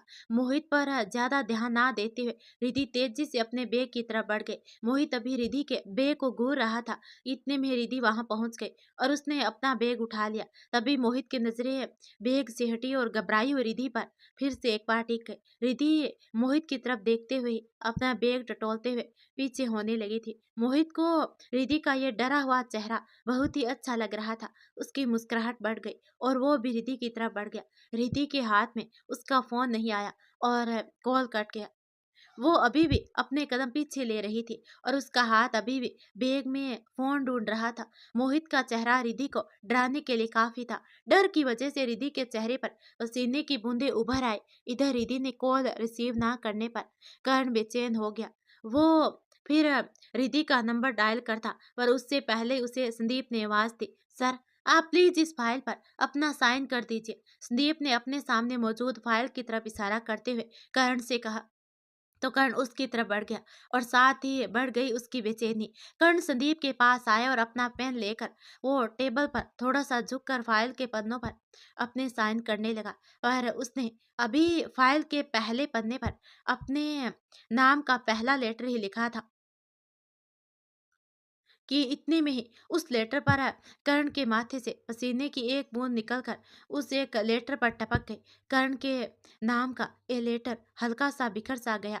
उसी पल कर्ण के साइन करते हुए हाथ एकदम से रुक गए और वो तेजी से सीधे रिधि का नंबर डायल करते हुए अपने केबिन से बाहर निकल गया।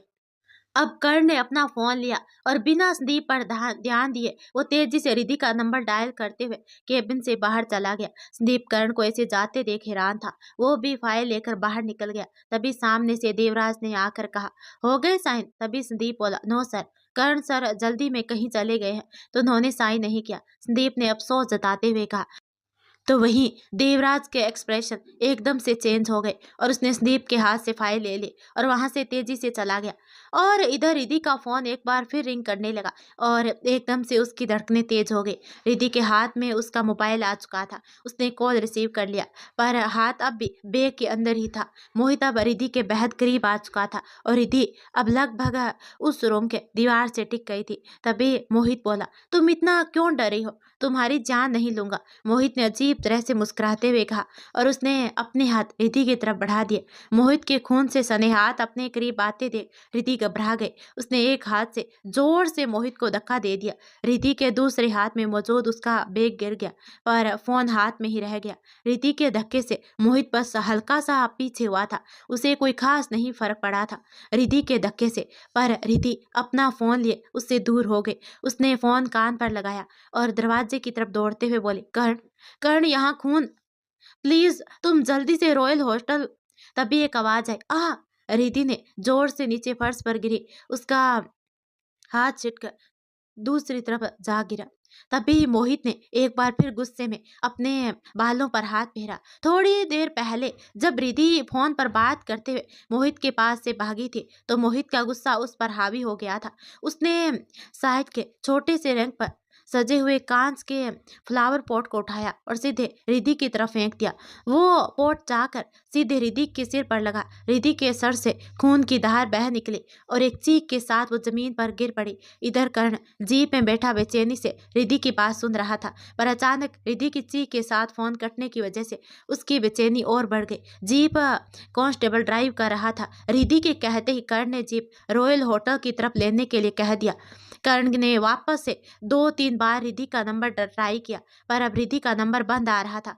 तेज चलाओ, कर्ण ने गुस्से में जीप ड्राइव करते हुए कांस्टेबल से कहा, तो कांस्टेबल ने जीप की स्पीड बढ़ा दी। तभी कर्ण की हथेली फोन पर कस गई। वो गुस्से में अपने माथे पर अपनी उंगली फिरा रहा था। रह रहकर उसकी आंखों के सामने रिद्धि का चेहरा आ रहा था और कान में गूंज रही थी तो सिर पर रिद्धि की चीख। रिद्धि के सर से खून निकलकर फर्श पर बह रहा था।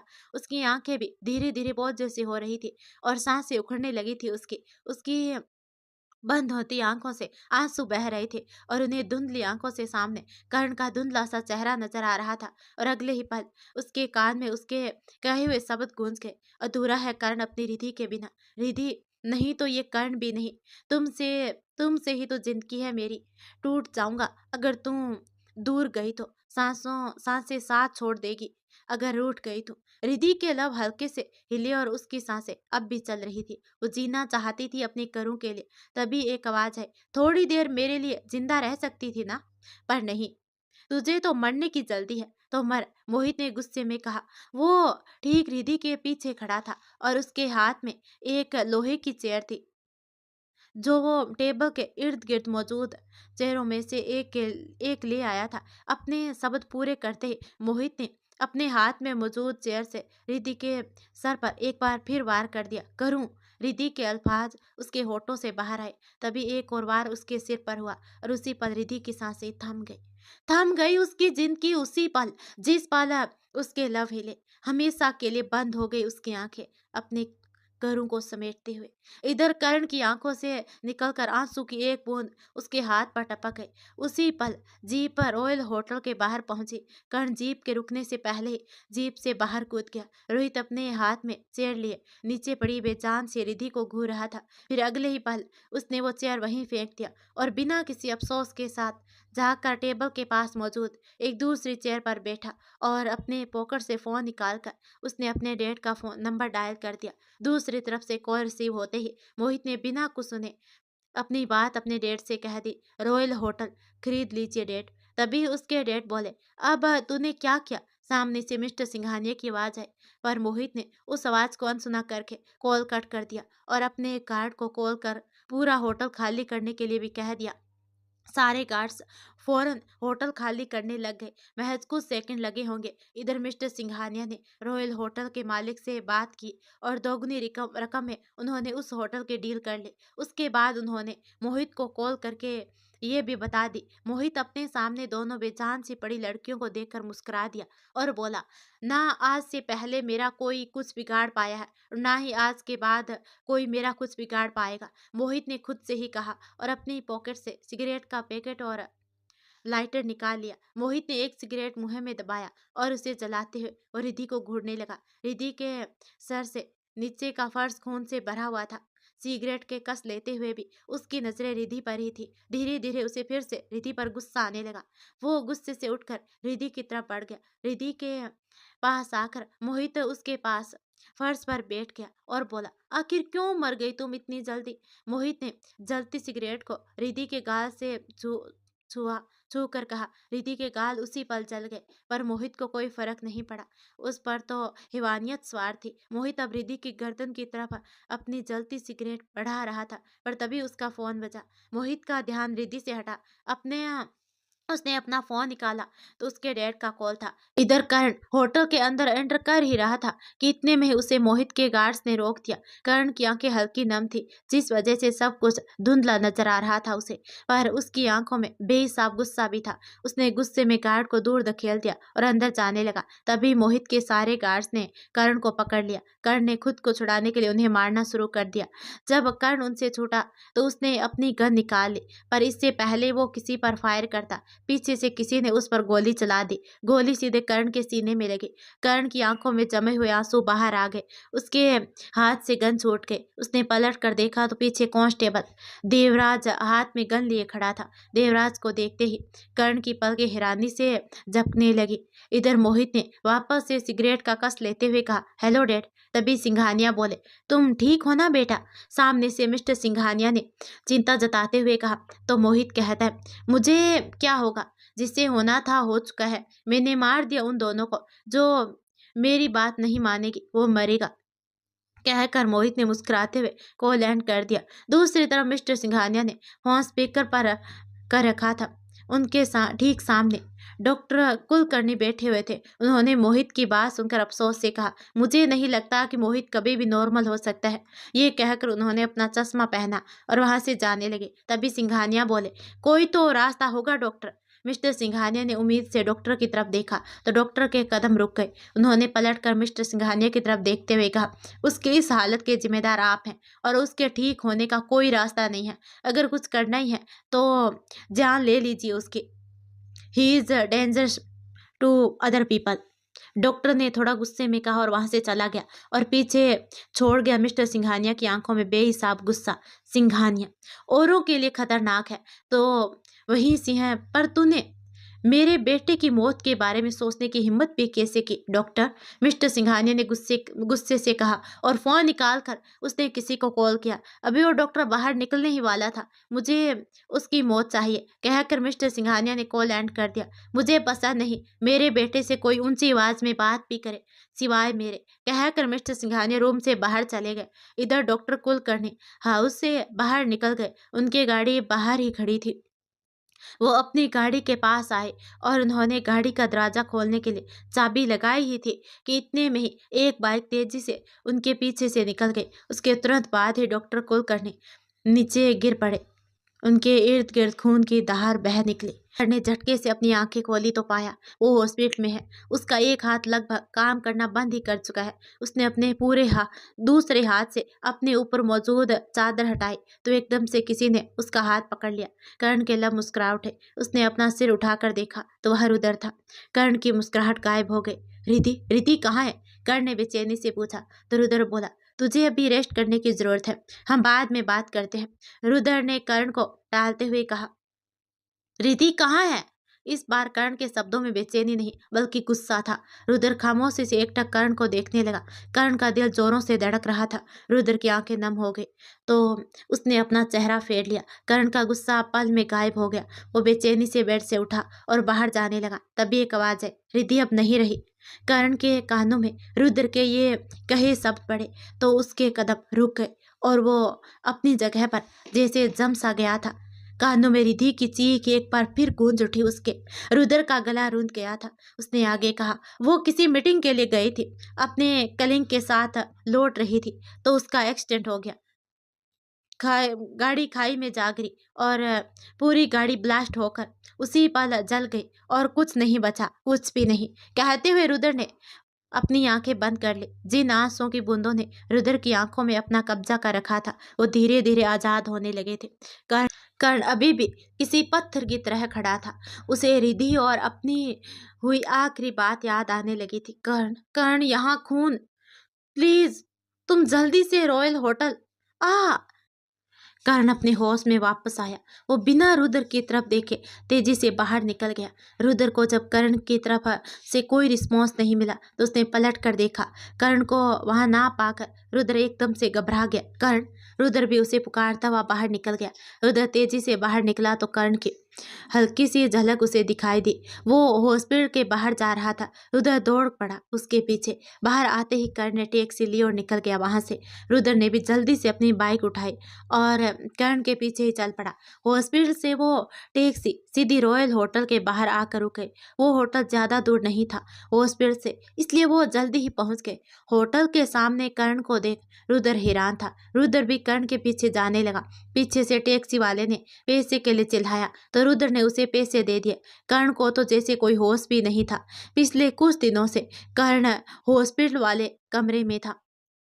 उसके सीने से निकलता हल्का खून उसके कपड़ों में लग चुका था।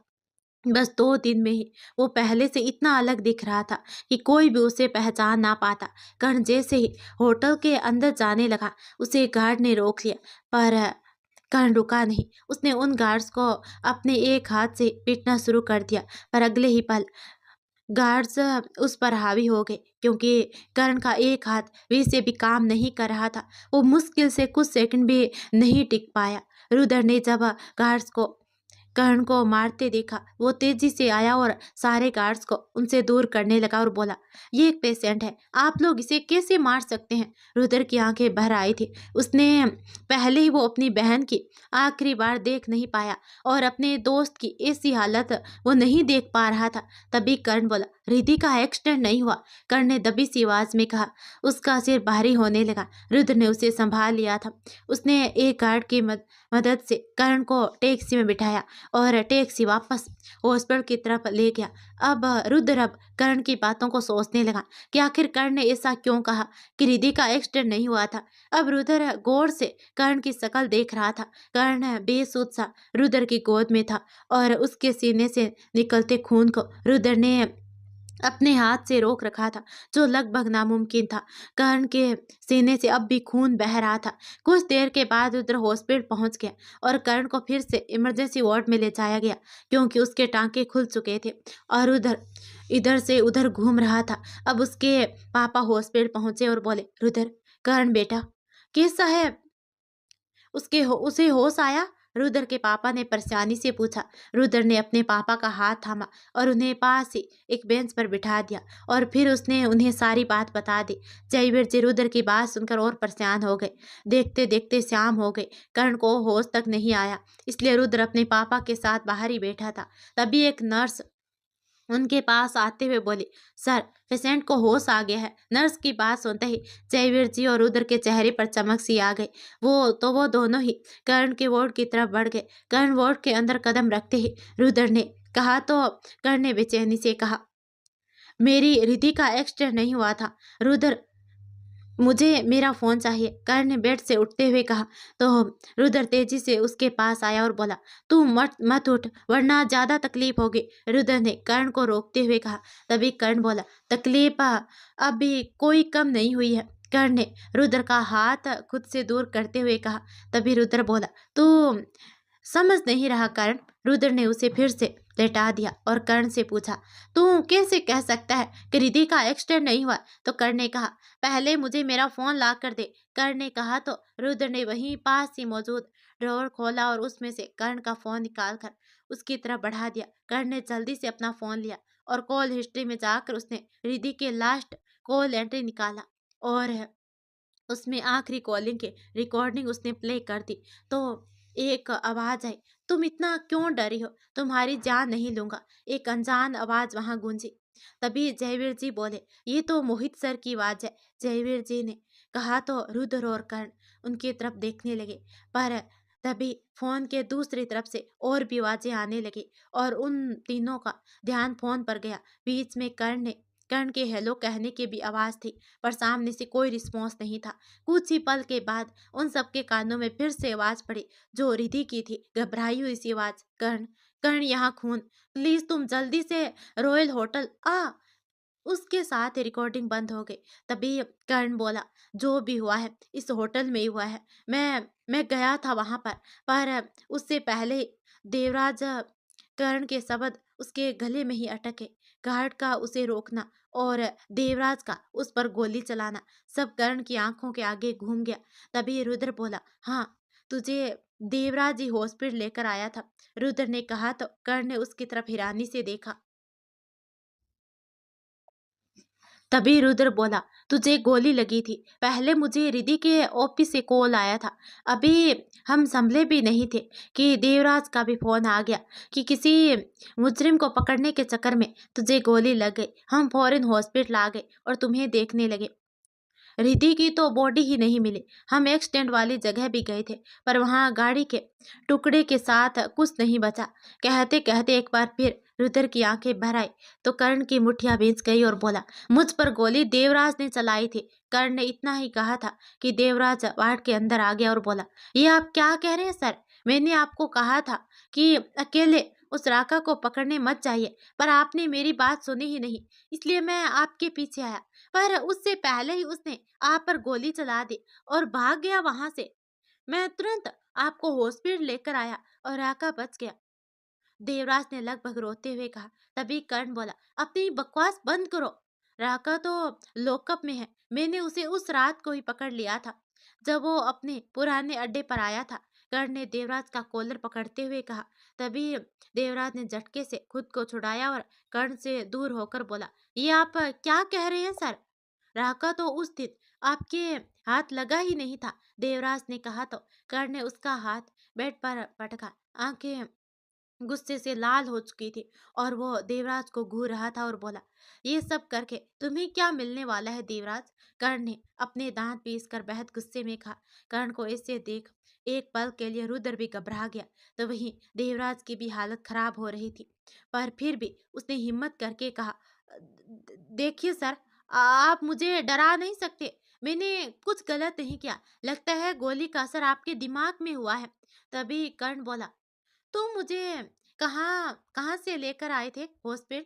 अचानक कर्ण ने दोबारा देवराज की आंखों में देखते हुए सवाल किया, मानो उसकी आंखों में सच्चाई ढूंढने की कोशिश कर रहा हो। तभी देवराज बोला, वो मैं देवराज को कुछ कहते नहीं बना। ये देखकर कर्ण के लब मुस्कुरा उठे और बोले, ये सोचकर नहीं रखा था क्या?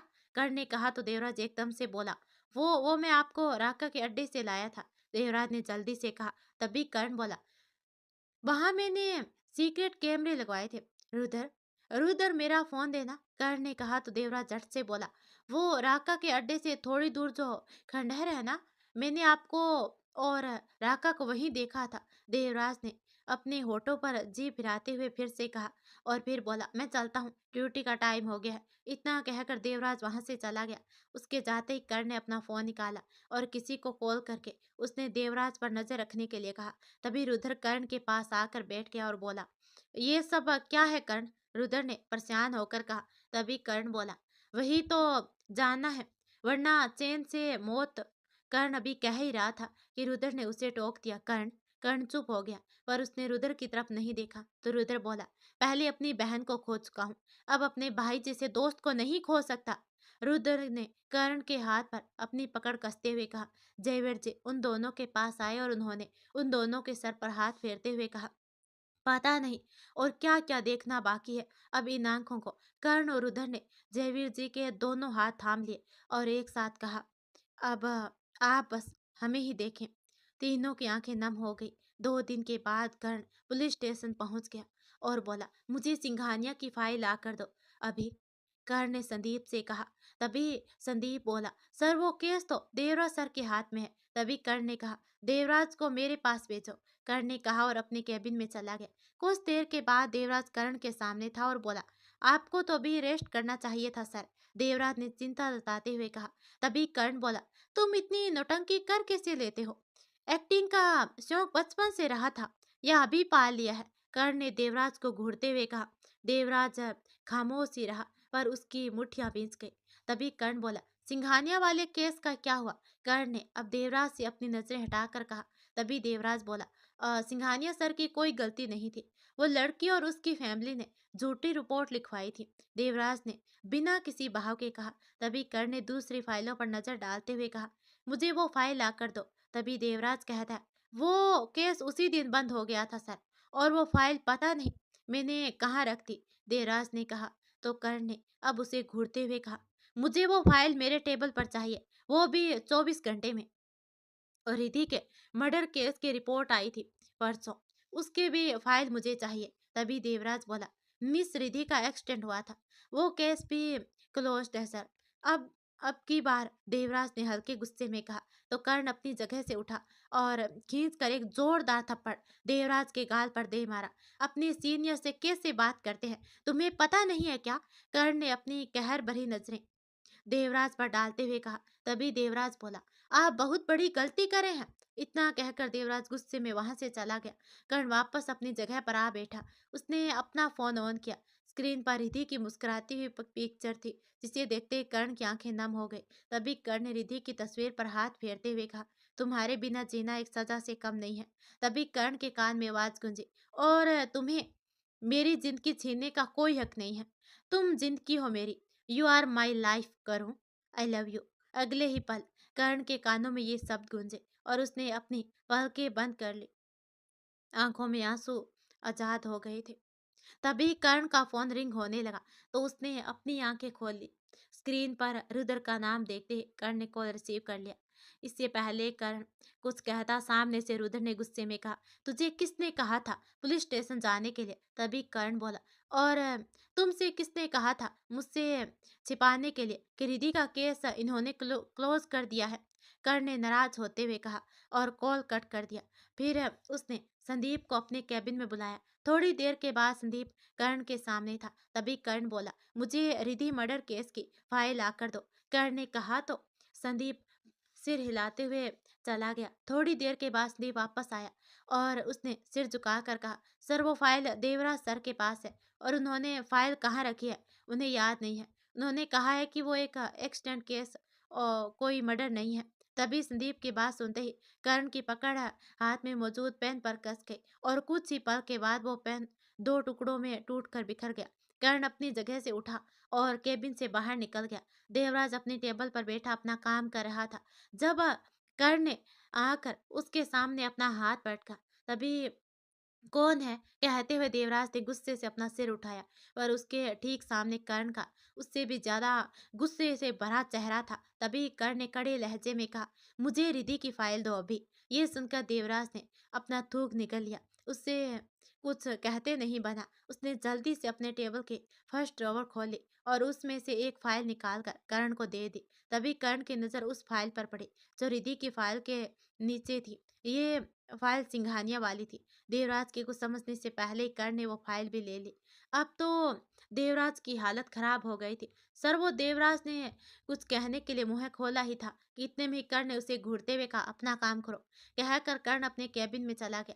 कर्ण के जाते ही देवराज ने अपना फोन निकाला और किसी को कॉल किया। दूसरी तरफ से कॉल रिसीव होते ही देवराज ने कहा, कर्ण सर ने ड्यूटी ज्वाइन कर ली है और वो दोनों वन केस को खोलने की तैयारी में भी है। शायद फाइल भी उनके हाथ लग गई है, उसमें सारी गलत रिपोर्ट है। देवराज ने कहा तो सामने से गुस्से से भरी आवाज आई, बेवकूफ, तुम किसी काम के नहीं हो। अगर मेरे बेटे को कुछ हुआ तो तेरे अंदर जान नहीं रहेगी। तभी देवराज एकदम से घबराते हुए बोला, मैंने कुछ नहीं किया है, जो भी किया है इस कर्ण ने किया है। अब की बार देवराज के शब्दों में नफरत थी, पर उसे तभी उसे फोन से बीप बीप की आवाज सुनाई देने लगी। कॉल कट हो चुका था। कर्ण ने दोनों फाइल्स देखी और गुस्से से फाइल को पटक दिया। उसने लैंडलाइन से देवराज को अपने कैबिन में बुलाया। कुछ देर के बाद फिर से देवराज कर्ण के सामने था। तभी कर्ण बोला, किस बिनाह पर तुमने ये घटिया रिपोर्ट बनाई? कहते हुए कर्ण आकर देवराज के सामने खड़ा हो गया। तभी देवराज बोला, ये सारी रिपोर्ट्स मैंने। देवराज अभी कह ही रहा था कि कर्ण ने उसे टोक दिया, एक भी झूठ नहीं। मुझे पता है कि तुम सिंघानिया के बहुत खास हो और इससे पहले कोई और भी था उसका खास, पर अफसोस इसकी कीमत उसे अपनी जान देकर चुकानी पड़ी थी। क्या पता अब तुम्हारी बारी हो किस कीमत चुकाने की। चलो अब मुझे सारी सच्चाई बताओ। कर्ण ने देवराज को डराते हुए कहा। देवराज के चेहरे से लग रहा था कि वो डर रहा है। तो कर्ण ने टेबल से टिकते हुए कहा, क्या पता आज तुम घर जाने के लिए निकलो और सिंघानिया के आदमी तुम्हें मार दे, फिर तुम भी किसी फाइल में बंद पड़े रहना। कर्ण की बात सुनते ही देवराज के माथे पर पसीने की बूंदें उभर आई और बोला, मुझे माफ कर दीजिए सर, मैंने कुछ नहीं किया, बस रिपोर्ट की झूठी बनाई है। मैंने तो आप पर गोली भी नहीं चलाई थी। मैंने बस गन आपकी तरफ पॉइंट की थी। गोली तो उस गार्ड्स ने चलाई थी। इसलिए मैं आपको हॉस्पिटल ले आया ताकि कोई केस ना बने और झूठी कहानी सुना दी। और आका को मैंने सिंघानिया के कहने पर ही छोड़ा था। उसी दिन सुबह अब जब आप पर गोली चली, मैंने कुछ नहीं किया कहते हुए देवराज ने अपना सर झुका लिया। तभी कर्ण बोला, इतना कुछ करने के बाद भी कह रही हो कि कुछ नहीं किया तुमने, वाह बढ़िया है तुम्हारा। कर्ण ने तंज कसते हुए कहा। तभी देवराज बोला, मुझे माफ। देवराज अभी कह ही रहा था कि कर्ण ने उसे टोक दिया, आउट। तभी कर्ण ने बेहद गुस्से में कहा, सिंघानिया, मैं तुम्हें छोड़ूंगा नहीं। बहुत बड़ी गलती कर दी है तुमने। अब कर्ण और रुद्र एक वकील के पास पहुंच जाते हैं। तभी वकील कहता है, ये केस तो हमारे ही फेवर में है। आपके पास सबूत है तो मोहित सिंघानिया को सजा जरूर मिलेगी। मिस्टर त्रिपाठी ने फाइल देखते हुए कर्ण से कहा। कर्ण के साथ वहां रुद्र भी था। तभी कर्ण बोला, थैंक यू सर।